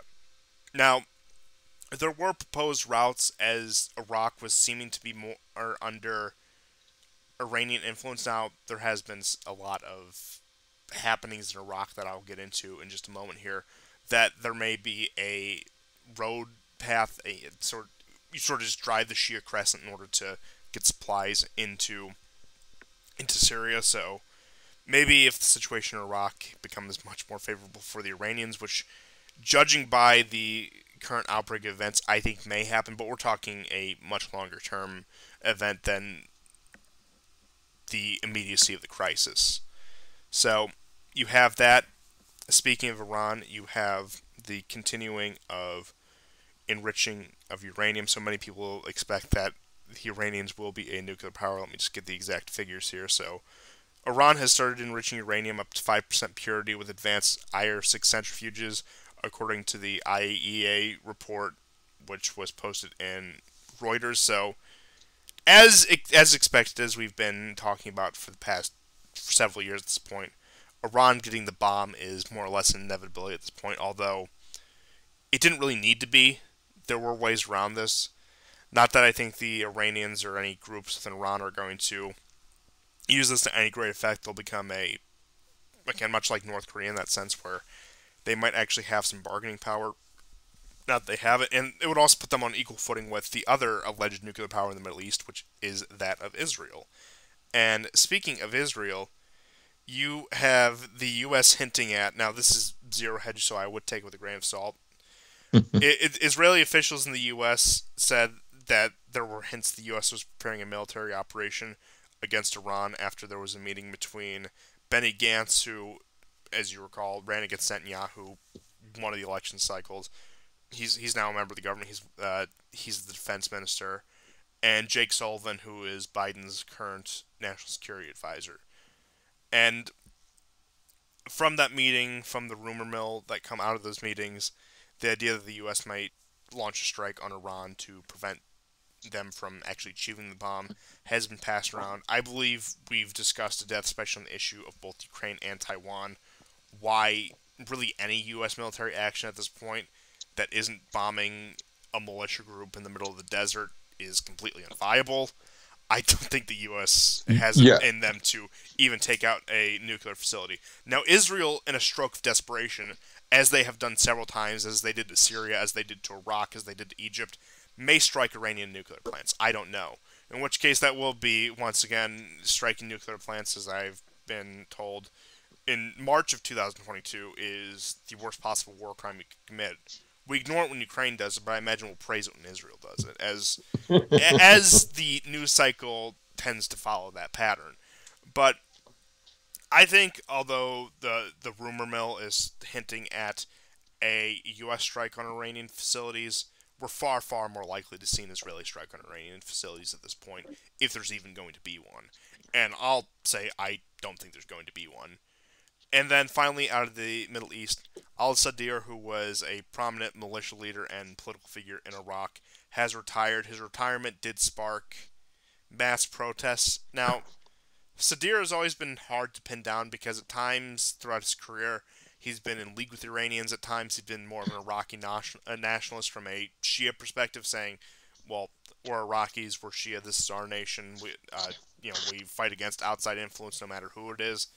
So you do have this case. I mean, there was storming the Iranian parliament. There's storming of government officials' residences, and like Sri Lanka, we got another incident of a high-profile figure swimming pool being used by the public. So that seems to be what they go for at first, which I can't really blame them if you really want to. It's the easiest thing to access, and of course, multiple people can access at a time, especially the size of pools they have. But I'm getting far too much into the logistics of this. But once again, Iraqi democracy has always been something of a ethnic and religious headcount. So the Sunnis have their groups, the Kurds have their groups, the Shias have their groups. Funny enough, the Shia Arabs, being the majority, are the ones with the most dynamic politics, similar to the case of white Americans, where you look at virtually every other ethnic and racial group in the U.S., they are dedicated to usually the Democrats. Now, there are some like holdout Republicans, whereas the white American vote is the swing vote. You have a case kind of like that in Iraq, where there is some political disparities among the Shias, with them being the majority. I believe they're about 2/3 of the population, as just an ethno-religious group, if you want to just lump the two together, because in those parts of the world, it usually does tend to get lumped together after a certain point. There is some political disparities there, but it looks like with that, Iraq is entering into yet another era of political instability. You had another call from the Iraqi parliament for foreign forces to leave, and you had the U.S. remaining troops and the bulk of the diplomatic personnel helicoptered out of Iraq over the course of this past week, following once again in that pattern of what we did in Afghanistan, if you want to go way, way far back, what we did in Vietnam. So it's a case of a retreating U.S., this is the same U.S. that has been tasked with the ultimate responsibility of being that defender, the one that, as we discussed at the beginning of the show, all these Ukrainians are relying on to come bail them out. And as we'll touch on briefly towards the end of the show, and as all those Taiwanese are relying on to come bail them out, yet again is fleeing from yet another foreign theater that it dumped almost 20 years and trillions of dollars into. Right. And, to return back to Iraq, there was a significant amount of fighting, and a lot of the Shia Arabs showed up with guns. They were incredibly disappointed. One theory is that Bakhtar wanted to discredit the government, and that's why he quit. To be perfectly honest, I don't know enough about the internal politics of Iraq to confirm one thing or another. There are people who are much more well-read on YouTube or on the net that can fill the listeners in. But the violence was quite something. And I believe it was Belgium had a delegation there in the Green Zone. This is a massive complex the Americans built shortly after invading Iraq. And they left. They have taken out all their personnel that are there, all their diplomats. And there was talk that the Americans were going to do it. Now, there was a helicopter that was fired up, but it's unclear whether that has actually happened. But the American presence in Iraq is very low, and really to return to let's say Iranian influence. Remember when the operation in Ukraine started, there were those 9 missile attacks that Iranian-backed militias completely wiped out this casino hotel complex in the Kurdish area And they were pretty because the Kurds work very closely with the Israelis, and it's assumed that like at least four or more Mossad agents were killed in that attack. Things went very Wait, so that quiet. was 6 to 8 Mossad agents? Yeah. Now, this attack that happened in Syria, bombing the airport again, it's not the damage isn't that extensive as it was last time, but it happened the day after an Iranian jet landed there. So that gives you a clue. And finally, Iran, America's, except America joining Israel, doing some pinpoint attacks here and there, maybe it will push back Iran getting a nuclear missile ready by 2 or 3 years. But honestly, I think they have contingent plans. They see how much Europe needs this gas and oil. They have the leverage now. And Russia is already working very closely with Iran to exert pressure on Israel. Um, as I said last week, most of the resistance weapons and everything that you see all over the Middle East, all of those are pioneered and given over by the Soviets. The Russians are still doing that. It's a cat and mouse game that they're involved in. Um, Putin has to traverse this delicate balance between not pissing them completely off, but also calling them out, and that's why you have so many Jewish Russians leaving Russia who are not supporting the war. So there's that going on, and I honestly can't see with all the stories that are being printed right now about how the Pentagon itself is saying they're running out of stock, they're running low. Next set of arms, a good portion of them are all going to, they're not showing up until 2023. That's still 4 or 5 months away. Um, how are they going to stop Iran, really? Like, They're they're not. not. They're not.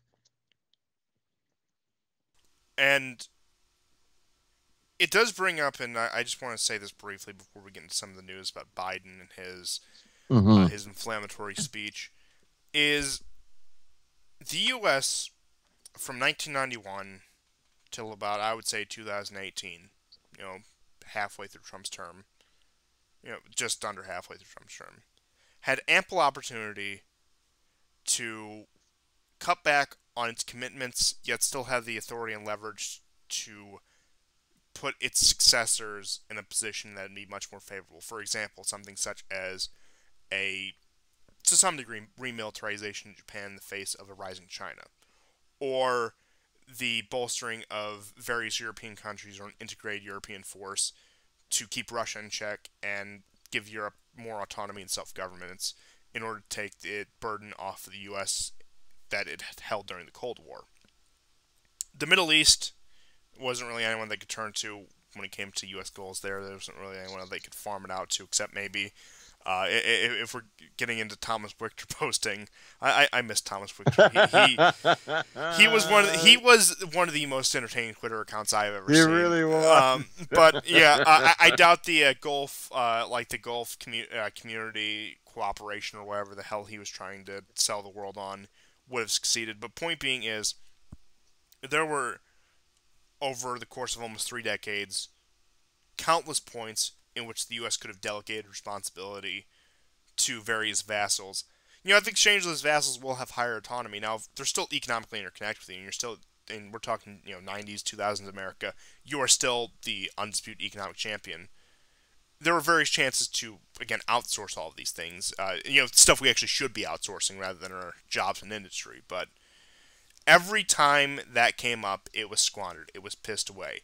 Now, to the credit, there was removing a lot of troops from Europe after the Cold War. But point being is, once you remove that, you dedicated more than anything you dedicated during the Cold War in Europe into these wild goose chases in the Middle East that, honestly, I don't even think they had any real plans to have them succeed or anything, and that they thought that it would just be a breeze. You had as I mean, more later on, crisis in Europe as the Ukraine crisis turned into the Crimea crisis, which turned into the Donbass war. But what I'm getting at is, while the American Empire would have had to trim off some fat, they could still very easily be dominating the world today if they would have decided what they want to outsource, what parts of the empire deserve more self-governance. But instead, they decide they're going to hold on not to everything they have, but expand their reach further. And with that, we have Biden giving a speech on why Donald Trump, who in the 2000s would have been known as a celebrity billionaire and Manhattan real estate guy, is the biggest threat to American democracy since the Civil War. So, if you just want to follow that chain progression, just something to reflect on as we get into Biden's speech. Now, I think a lot of people are really playing into the inflammatory rhetoric that Biden set out. I mean, the entire speech was bait. The entire speech was meant to be that. It was meant to piss off the MAGA types, the Republicans, the Trump supporters, coming out and amping the basket of deplorable rhetoric up to 11, as it were. Yeah, and including the lighting. Oh yeah. Oh, don't even get me. Don't God. get me started on the lighting. It was absurd. And once again, it's complete conspiracy bait. It's so it goes around like these circles, and unfortunately, I think some of that seeps into our circles. Don't get me wrong. I'm here for good conspiracy theories. I'm good for theorizing about all these sort of things. But point being is, it plays on the lowest surface level instincts of that, where Biden literally made himself look like the villain in like a cheap action flick, like the evil guy is president, secret agent whoever has to help the real president get back into power. Like pretty much, you all know the kind of movies I'm talking about. That is the way Biden framed himself. And I mean, if I had to say so it's something where they're trying to bait one of these people, like the whole Gretchen Whitmer thing, trying to bait some of these people into, hey, let's take our 22 rifles and, redact some redacted, and then the Fed show up, it's like, hey, I can help you with that. You want something bigger? Oh, you're all under arrest. Like, I mean, they just want to set a bunch of series of those traps by making people think Biden is going to do far more than he is, at least at this moment. I'm not saying Biden is not going to do anything. I'm not saying things aren't getting worse in all aspects, but point being is, it's complete bait. They want you to react like this. Now, I'm not saying ignore this, don't criticize it, whatever, but point being is, a lot of people who I think have good takes on things, and it's just the nature of the way political discourse is today, are taking the bait hook, line, and sinker. And, I almost did for a minute there, but point being is, they're trying to garner a reaction from you, and it's, once you actually take a moment to look at it rationally, it's really easy to see what they're trying to do here. And the speech was all the regular platitudes: democracy, equality, diversity, inclusion, rights, some vague notion of rights. The soul of our nation. Yeah, the soul of our nation. You asked a very good question off air. Does America even have a soul? And I'm frankly inclined to say no. But at this point, at least, and I take no pleasure in saying that. I don't like saying that about the country I've lived in my entire life, but sometimes we just have to face the facts. And this, unfortunately, is one of those times. But it was every Biden speech ever. And, of course, this follows the, what's your AR going to do against an F-15? And in which case, if you want to get into that, of course, I would never advocate for such They make it sound like there's MAGA juntas all over the place, yeah, blowing things up. Oh my God, be afraid. Yeah, they act like these people are like Colombian hit squads. Like that's what, and in which case, you look at the demographics, the ones that do exist, they probably match up. For being honest, but that's aside the point. I'm not going to get too far down the Castizo futurism rabbit hole debate, because that's just too stupid for me to tolerate right now. But it is complete bait. It is plain as day what Biden is doing. Now there's scaremongering, there's doom mongering about how the Republicans are going to perform in the midterms. But I mean, this is in the face of Biden having probably one of the lowest popularity ratings in recent history, comparable to second-term George Bush Jr., and facing an election in which the Democrats have no platform. The Republicans don't have much of a platform, but they have... And they may lose, quite honestly. Yeah. It's... I'm, and forgive me for even saying this in your presence, using the L word. I'm semi-optimistic about the Republican prospects in the midterms. Now, there's a lot of time to screw it up, but I think the vague culture warrior economy plan is going to be a much greater sell than the soul of our nation, as like Joe Biden's getting out there and saying. And also, I mean, of course, there's the potential for shenanigans. However, on like the congressional district level, there's less of that because the people who count the votes are, the people who count the votes are more or less all the same all around. But point being is, it's different counting the votes in a rural Pennsylvania district up in the mountains than it is a statewide election that's being counted in Philly and Pittsburgh. So, those are some things to consider. But point being is, Biden is trying to project an image of great strength, like he is, like I'm strong man, which is funny because, and again, not that I think hypocrisy means anything at this point, at least to these people. Spends his entire thing calling Putin a thug, Orban, is totalitarian, whatever.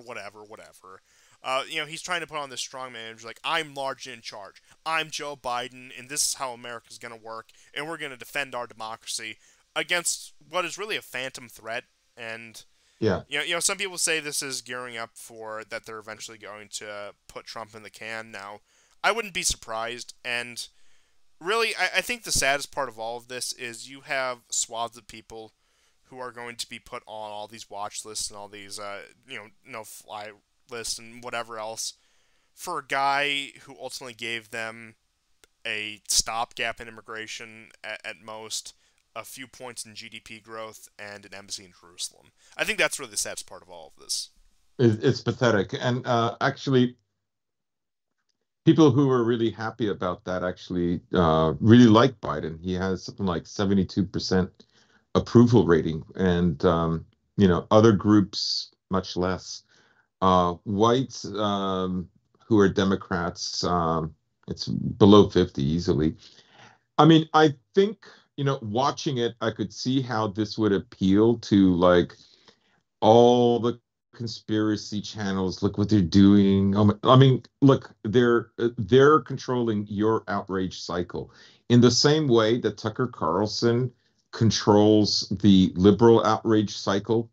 Like, oh my God, look, you can tan your balls and it will make you a really like powerful man. Like I had a lib friend of mine literally send me that, and he's outraged. Like this alone is going to sink Western civilization. It's so stupid. So, anyways, they're determining the outrage cycle. However, that doesn't mean like ignore it, right? Because like they want this, especially the optics. You see some pictures and this a yellow green color cast on Biden, which is like sulfuric, and in the back it's red. Like, yeah, it looks like some this, bad Star Wars parody if I had to put it in any words. Or Eyes Wide Shut or something. There's something very bizarre. It was meant to look ominous, right? It's meant to do that. That's what it's meant to signal. And it's supposed to like basically activate a sense of fear and demoralization, right? Now, he went out of his way to say, like, just the MAGA people, not everybody else. But that, like, why didn't he split it more finely and say, yeah, I know it was like close to 80 million of you that voted for Trump, but you're not all MAGA. Like, yeah, hell, even like I referenced it earlier, but even Hillary Clinton did that in the basket deplorable speech, which she got, rightfully completely demolished. Oh yeah, but she even said like, oh, like about 25% of Republicans, you can put them in the category of blah blah blah blah blah blah blah, and yeah, and like, so I mean, I think we're expecting too much from the old man, and just to follow up on what you're saying, it's like, ignoring this certainly isn't the right response, but they're trying to get a very particular reaction out of you. yeah. And what I say is, don't give them that very particular reaction that they want.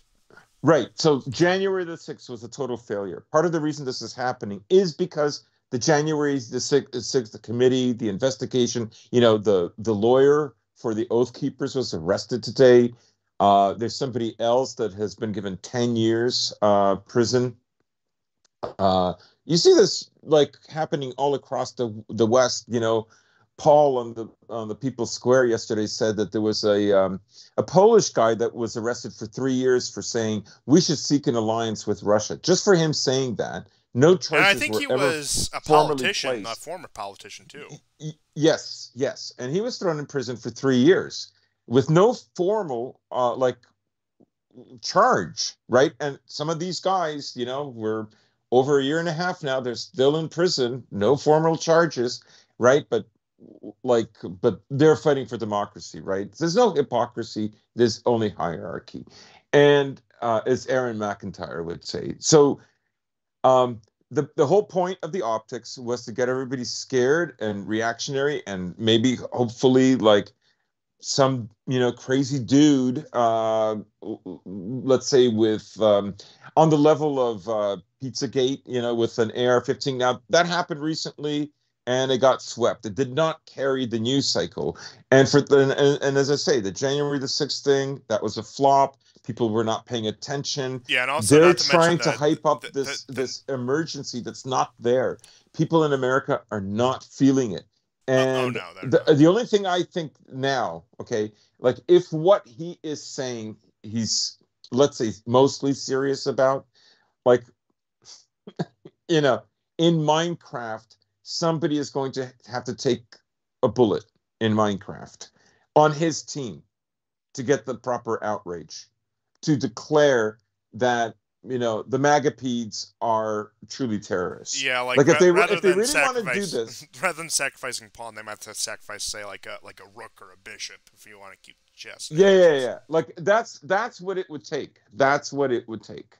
And this is supposed to maybe build up to that. Now, maybe they think this is enough. Maybe they think we're going to win the Senate, and we can always come up with a plan in 2023 and hammer it out in early 2024, and we'll take care of that election as well. Maybe they'll cause some kind of a crisis. I mean, if anything, these people are extremely creative. But like I say, it's an outreach cycle. You have to pay attention to it, but you have to not give into it, right? Because they're looking for crazy stuff. They're looking for people who are going to tweet or post on Facebook. And they're going to reinforce that. Oh, look who's the real Nazi! Like all of that stupid boomer garbage that never gets anybody anywhere. Red like China, like in the back, like all these dumb boomer arguments that like don't move the needle at all. So I would say the way people have ignored January the 6th and don't take it seriously, that's how you deal with this.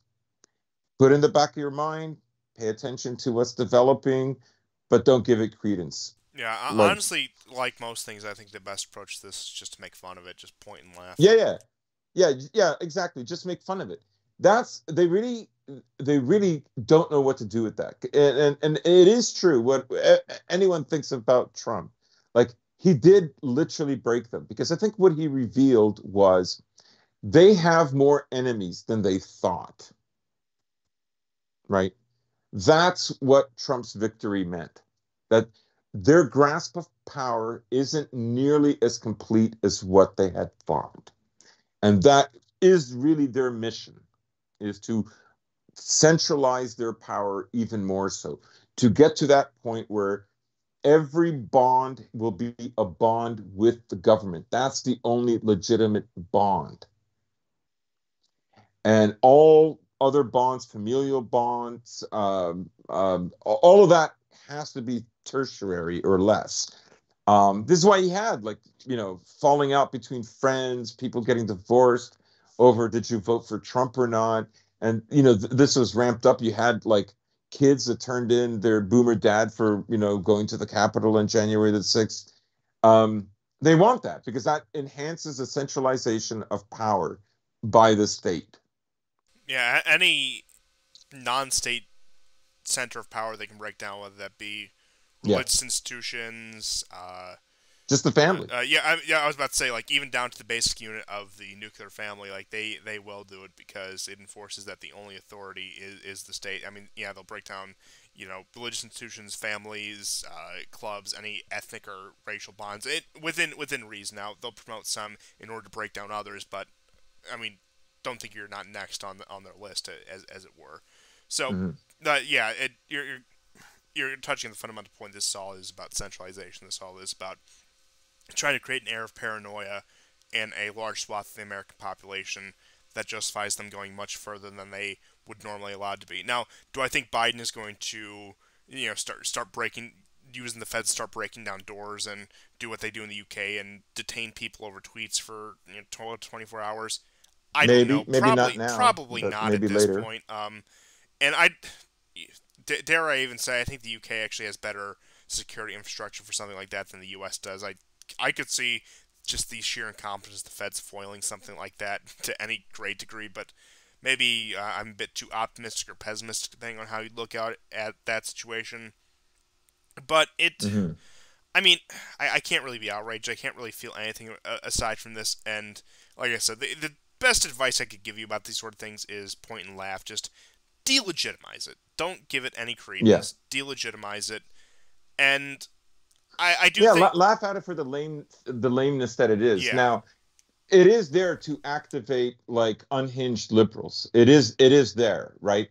Because as we keep saying it on this show, like people are, gradually year by year, they can sense that there is a decline in power, a decline in living standards, a decline in American influence around the world, yeah. I mean, and he and was and it's making completely them there. paranoid, He was right? And completely and there to marshal the Tyrannosaurus, as it were. right, because you had that ridiculous story where the pronouns thing. Oh Uh, yes, I had that in my China news about the what if it about. increases the lethality? Lethality? What? Oh yeah, don't worry. I'm certainly gonna get into that as well. But yeah. Point being is like it was to instill a sense of fear and paranoia in half the population, and the other half of the population was supposed to marshal them, say, "Dear leader is behind us, and he's going to do whatever, and we can trust Biden with our democracy trademark." I guess whatever key year you think America fell, which No matter what, they still need the pretext. oh To yeah, really yeah. do what they want to do, they need the pretext. Now, what the last thing I'll say on this is I think the main goal of this is they want a bunch of Whitmer type entrapments where, as I said, like those guys like were plotting Yeah, to like yeah. overthrow the government of Michigan. They had like just like pea shooters, and then the feds show up. It's like, hey, you want some help with that? Oh, you're all under arrest. I think that those are the kind of traps they're trying to set up, which is funny because But that one completely backfired because they got total caught for backfire. blatant entrapment. But I think that's what the feds are trying to do going forward because they know if they ram enough of these through, they can get one or two, which creates the precedent for more liberal entrapment laws, as it were. So, yeah. Someone's gonna have to get Minecrafted though. There, somebody's gonna have to take it. Take one for the team. I'm serious. I guess yeah I guess Pete Buttigieg I think he might no they okay, so he's part of the LGBTQCIA, but he's also a gay man, which puts him low in the rank. On top of that, he's a white man too. That is if you consider meds white, which I think is a valid debate. uh I I I jest, but point being is Hmm. I could see them, and speaking purely hypothetically for any of the federal Brandon investigators that might be listening to this, that there might have to be, as I was saying, like a rook or a bishop sacrifice as opposed to like a Yeah, pawn sacrifice. yeah. But I mean, I think all that, if we're going to speculate, is probably post midterms. They're probably going to wait to see how those play out before they do anything Mm. further. But I mean, they're certainly setting the stage for this, and let me just tell you this to our audience. Like I said, you can lambast, you can do whatever, but just remember, Donald Trump is not worth throwing away your life. Like he's not. Yeah, No, and yeah. I think most people listening Don't to the take the show, bait. yeah, understand that. Donnie Boy isn't going to give you like if we just give him another term in 2024, he's going to fix everything. I think a lot of people are over that sort of romanticism. But just remember, if you're ever tempted to do anything, and of course I never would be, just because I'm such a calm and mellow person. Just Mhm. remember that stupid orange bastard. Like like shaking Netanyahu's hands or talking about how he's going to at the State of the Union and at the UN talking about how he's going to advance LGBTQIA rights around the world, or the 500 billion he gave to the urban youths in order to fix their communities after the whole summer Yeah, of after love they in burned them 2020. down. Just remember those things. If you ever have Yeah. any inclinations about thinking I'm going to do something politically just very radical and stupid, just remember those key things. Well said. But with that being said, I just do have a little bit of news to round out the show on the Asia Pacific as promised. So, Hmm. the situation with Taiwan is far from resolved, and you've had Taiwanese drone flyovers in China. Of course, this is after the Chinese military operations, and Taiwan has also threatened that they would shoot down any Chinese drones in kind that would do the retaliation after China threatened to shoot down the Taiwanese drones. And so it's just the regular back and forth. More significantly, I think, is that the Solomon Islands requested U.S. forces leave. They did. Chinese forces moved in right afterwards.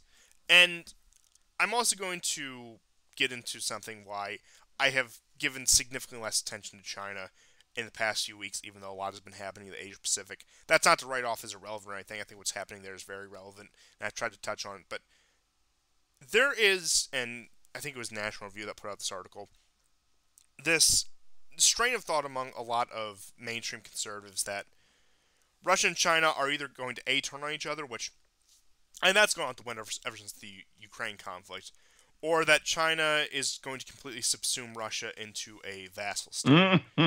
And yeah, I believe it was Baron of Cheetahs, which I follow on Twitter, one of the best accounts if you want news curation.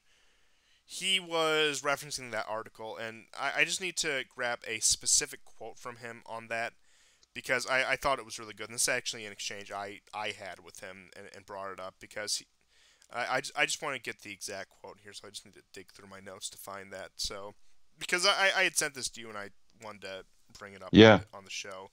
And like I said, I love his account. A lot of what I do for the show is tipped off by the stuff that he posts and the articles that he posts.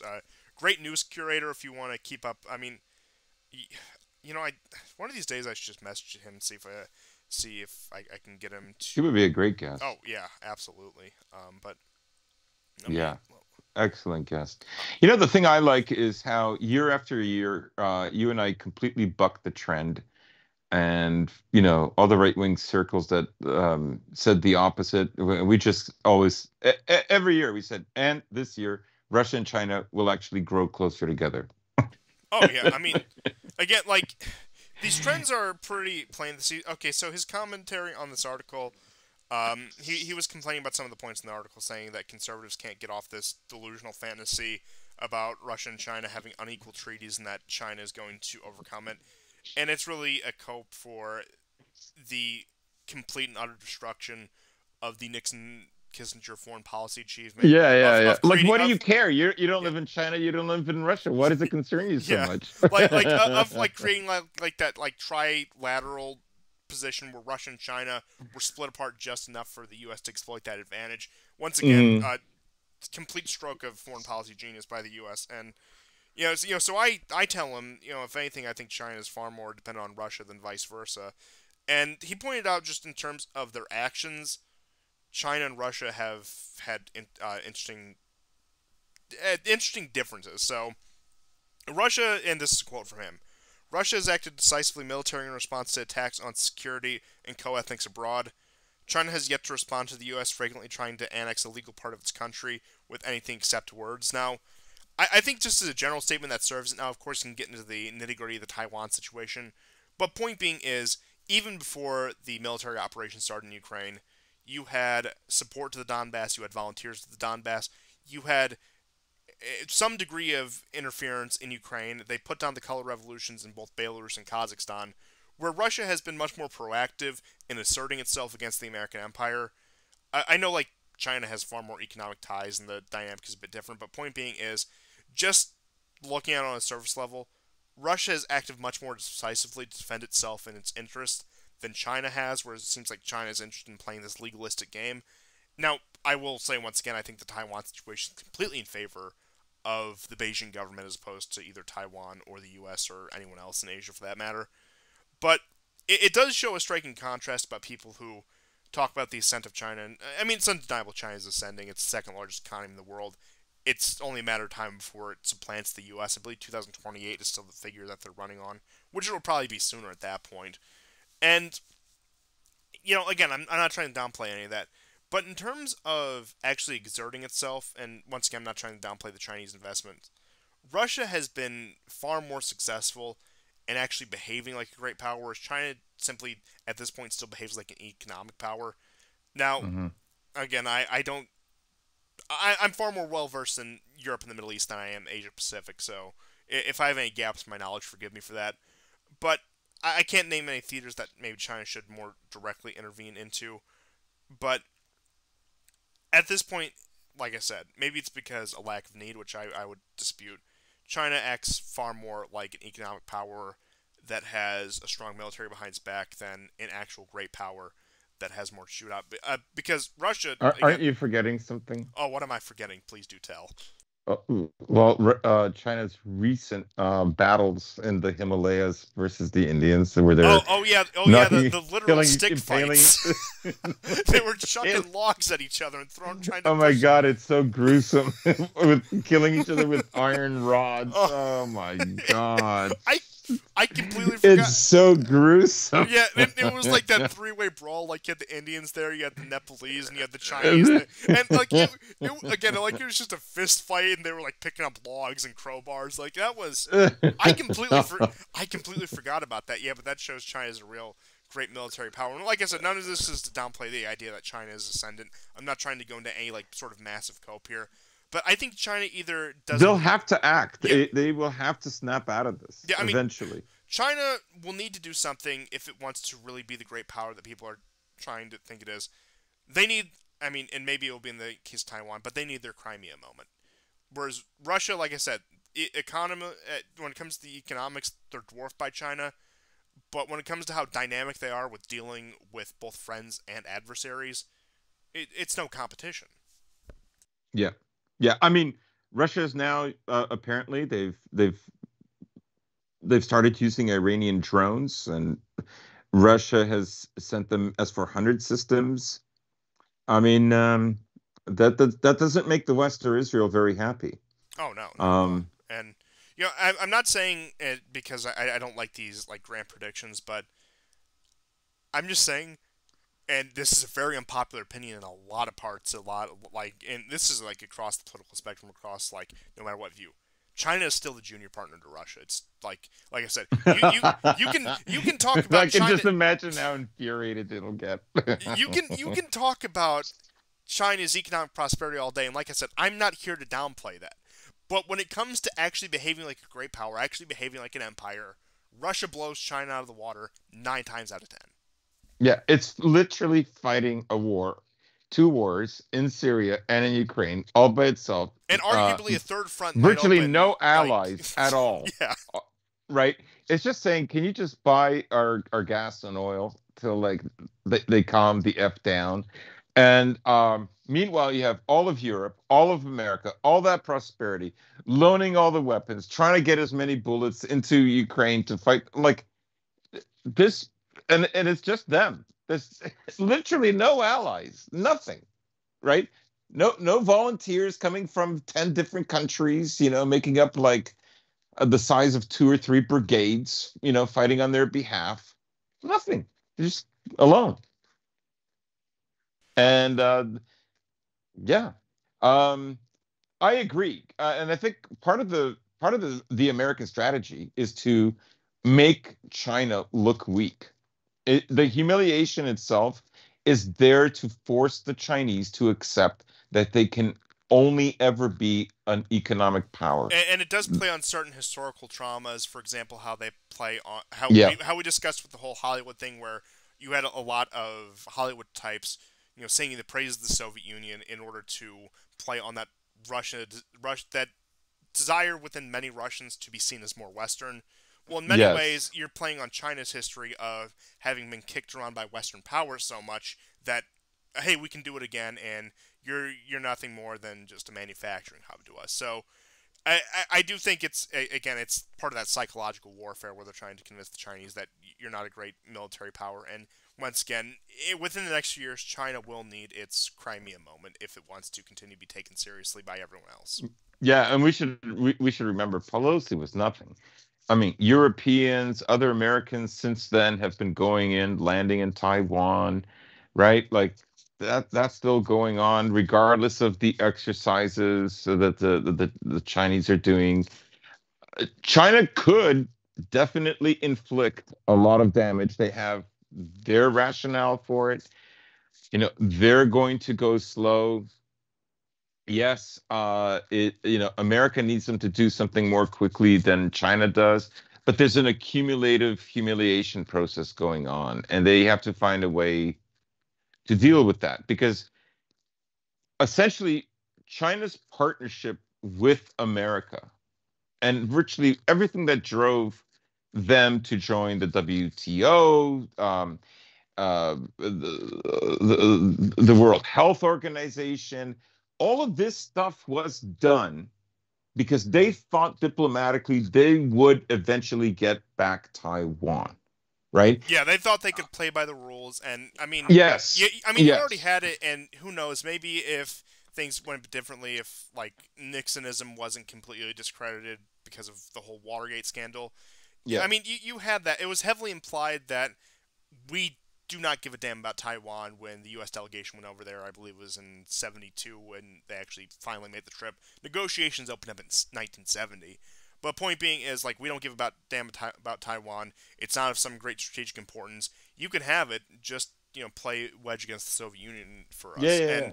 I mean, and then like of course going into the '90s, at the fall of the Soviet Union and the rise of the, I suppose you could say, liberal world order, where we're all gonna be free trade and we're all gonna be a nice globalized happy world. I think the impression was once again that Taiwan will eventually be reintegrated. And let's see, it's been about 52 years since 1970 since we more or less revoked the recognition of the Republic of China in Taiwan as the legitimate Chinese state, and it all of a sudden looks like we still haven't picked a damn side on the thing. And so it's like, once again, talking about the strategic blunders is, especially post-Cold War, it would have been very easy in the high of the 1990s when the Americans at the top of strength, when it's completely curb-stomping powers like Iraq and Yugoslavia, for them to discreetly just slip Taiwan away, similar to the way the British just slipped Hong Kong away. And I think also, by the mid '90s, the Chinese had made up their minds that they would never adopt the American model, right? You have that famous Hillary Clinton clip. I don't know if it's like it's a few years old, but not more than 5. And she talks about China, and she says, you're talking about free market. China doesn't practice free market. Their government controls their corporations. Like, that's a bad thing. Yeah, because in the West, they still live under this delusion that corporations and government don't work together closely, or who's going to really represent your rights as a citizen? Of course, it's the billionaire that's going to do that, not the government. Yeah, it's this very inverse idea that's developed in the West, like even like just recently and within the lifetimes of some people who are still alive today. The idea that corporations should have more of a say over the government than government should have over the corporations, when it's complete inversion of the idea of sovereignty. That I'm not gonna turn into again. I believe that there's tiers of legitimacy, and of course, it just once again to disperse any idea of like secular statism of 20th century. Not that I think any of you would accuse it, but just to put it on public record. And legitimacy, traditionally, God, the church, and on depending on what era of history, on semi-equal or one above the other slightly.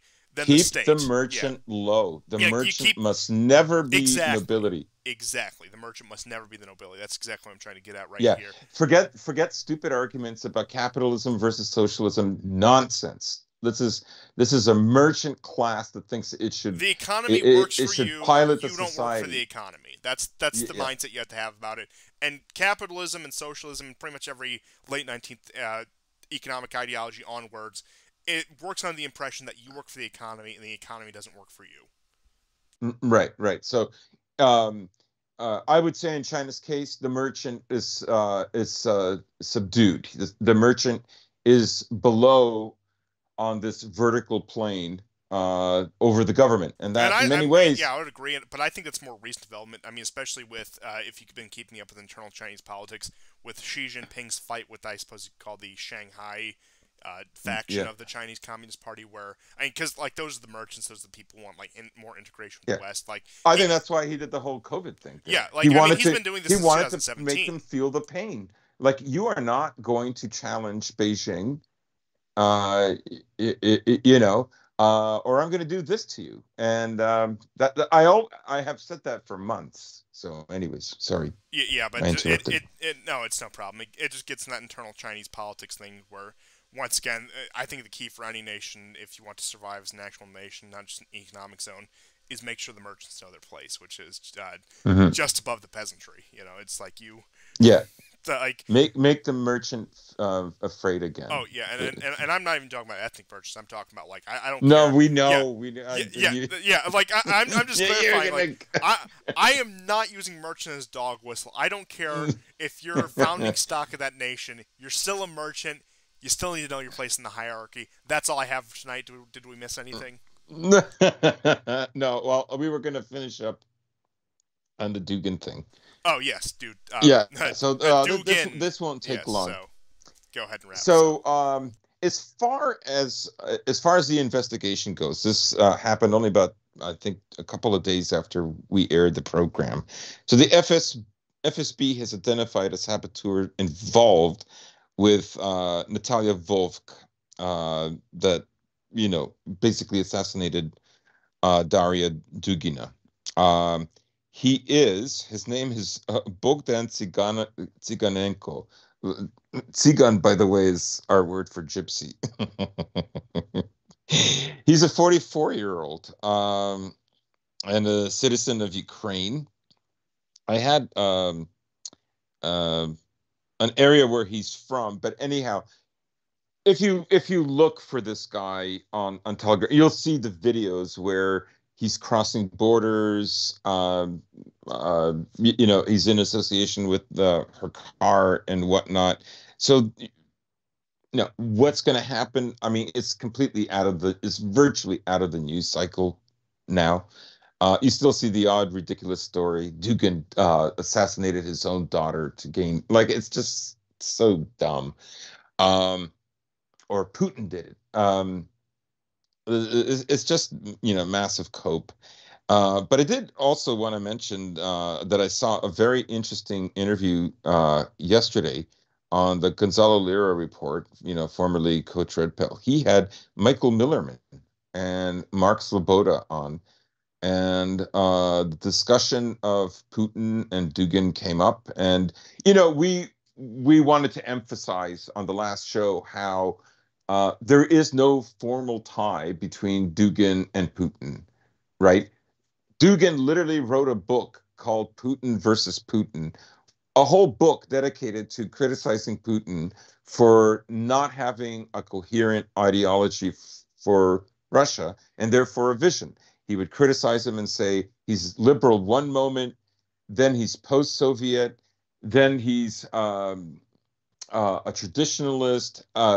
The, Then you know, he's proud of the Soviet Union's communism, like where he's the ultimate centrist, really, radical centrism. yeah. Vladimir He's Putin. too opportunistic.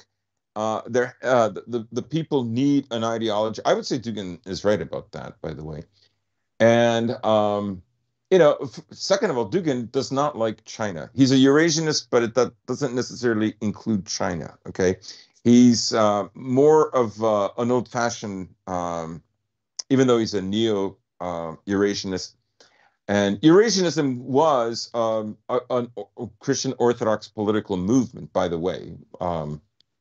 So I just wanted to say that Michael Millerman correctly pointed out that, his ideas are out there, and, those ideas are in a kind of an ether that they will eventually reach powerful people. And, it's nothing you can completely prove. And I think, but he makes a good point that, Dugin he is a very bright guy. He is very smart. And, there is also another aspect why he might have caught the ire of another group. He has avoided, talking about Jewish influence in American power politics and just their representation until about a month ago. He wrote an article in Cation, and Cation was like, he basically created that. He was like their chief editor, part producer. Then, like, he left. I don't understand the circumstances. He still writes for it, but not in that capacity. And he brought up. Now, I haven't read the article in quite some time, but he does bring up the peculiarity of why are they so overrepresented. So, he in a way it's timely, and it coincides with all the Western articles about Dugin and Putin, and there's, subtle anti-Semitism, and they're going after Zelensky because he's a Jewish president of Ukraine, and so on and so on. But that is something to think about, because there are people who don't like that Dugin did that, and I think Dugin avoided that for many years for those reasons, because he didn't want to get branded as a fascist. And, really, like, a lot of his positions, and I don't mean this in a derogatory way, they are fascist, and that's not a criticism. But he wanted to work very, like, third positionist, let's say, right? So, anyhow, very interesting interview. I highly recommend it for people who don't know that much about Dugin. Millerman has some, very good things to say, and he's, I think, quite objective overall, because a lot of people, they have no interest, right? They'll read some Wikipedia thing. Oh, he did a satanic thing in 1985, and like, I don't want to tell you who I voted for in 1995. People grow up, they grow out of things. I mean, he's been a devout Orthodox man for a very long time now. And, people who harp on this stuff that's, 35, 40 years old, really, they're not being honest. These are disingenuous people. He has said, his positions on race, there is no race or whatever. Of course, I disagree with that. But like I say, yeah, the man's not exactly a prophet, and then you can like some of what he says and dismiss what else. Like, I mean, he's a thinker. Like, yeah, he's a thinker, and those are, thinkers are curious people, and I think of myself as a curious person. And like I say, my favorite thing about him is his understanding and his thoughts on, like, the soul of nations. What is their characters, over long periods of time? Yeah, almost like the metaphysical questions of, like, ethnicities and nations, as opposed to, like, just the raw facts or, like, the DNA mega. Right, or just the economics. To quote Biden, what is the soul of a nation? Yeah. Like, I think he understands that very well. I like how he's got it regimented between, Apollonian, Dionysian, and Sabellian. Male, somewhere in between spemale. I found that very interesting, and it reminds me of many of the things that Spengler wrote, that I found very fascinating, very perceptive, very insightful. That no detractor has ever been able to equal him in being that perceptive. Like, when he like, just take, for instance, math. um, every civilization creates a mathematics that is its own. There is no numbers are universal, so therefore all math is universal. No, math Yeah, happens that's in how you its get base 10, base 12, etc. right, but math happens. A new kind of math gets developed, right? So we could say algebra arises out of what would eventually become the Arabic Islamic civilization. That's where it comes from, right? And Copernicus, sorry, no, yes, no, Leibniz and Newton, uh, uh, they create, I mean, and this for them happened simultaneously. That's Western mathematics, right? Uh, Trigonometry is the Greco-Roman, particularly the Greek mathematics, right? Every civilized, like the mathematics is peculiar and reflects the soul of a people as much as their architecture. That's how fundamental it is, right? And that's what I'm talking about. Those are the deeper aspects of Dugin that I find very interesting. That the political stuff, yes, it's important, and you know, like Leibniz, he wanted to be more than just a philosopher. And he wanted to also have political agency. Yeah, and so anyhow, that's all I wanted to say. That remember, he wrote Putin versus Putin, but his ideas are out there, and there's another way to look at that, but there is no. He is not Putin's brain. No, far from. And I Yeah, will just leave you with the last point of the show that just remember all of these ideas about Dugin being the puppet master of the Kremlin came from Glenn Beck. that's Okay? right. It came from Glenn Beck on Fox News back when he used to do that chalkboard show where he draw the lines in the Yeah. circles. Just remember that. Like I'm not telling you you're obligated to like Dugan. Form your own opinions. But before you go around spewing that nonsense, remember where it came from. Yeah. But thank you everyone for tuning in to this episode of the War Report. I knew it was going to be a little bit of a longer one, Woo! so we will see you guys next time, and goodbye. Goodbye. Take care.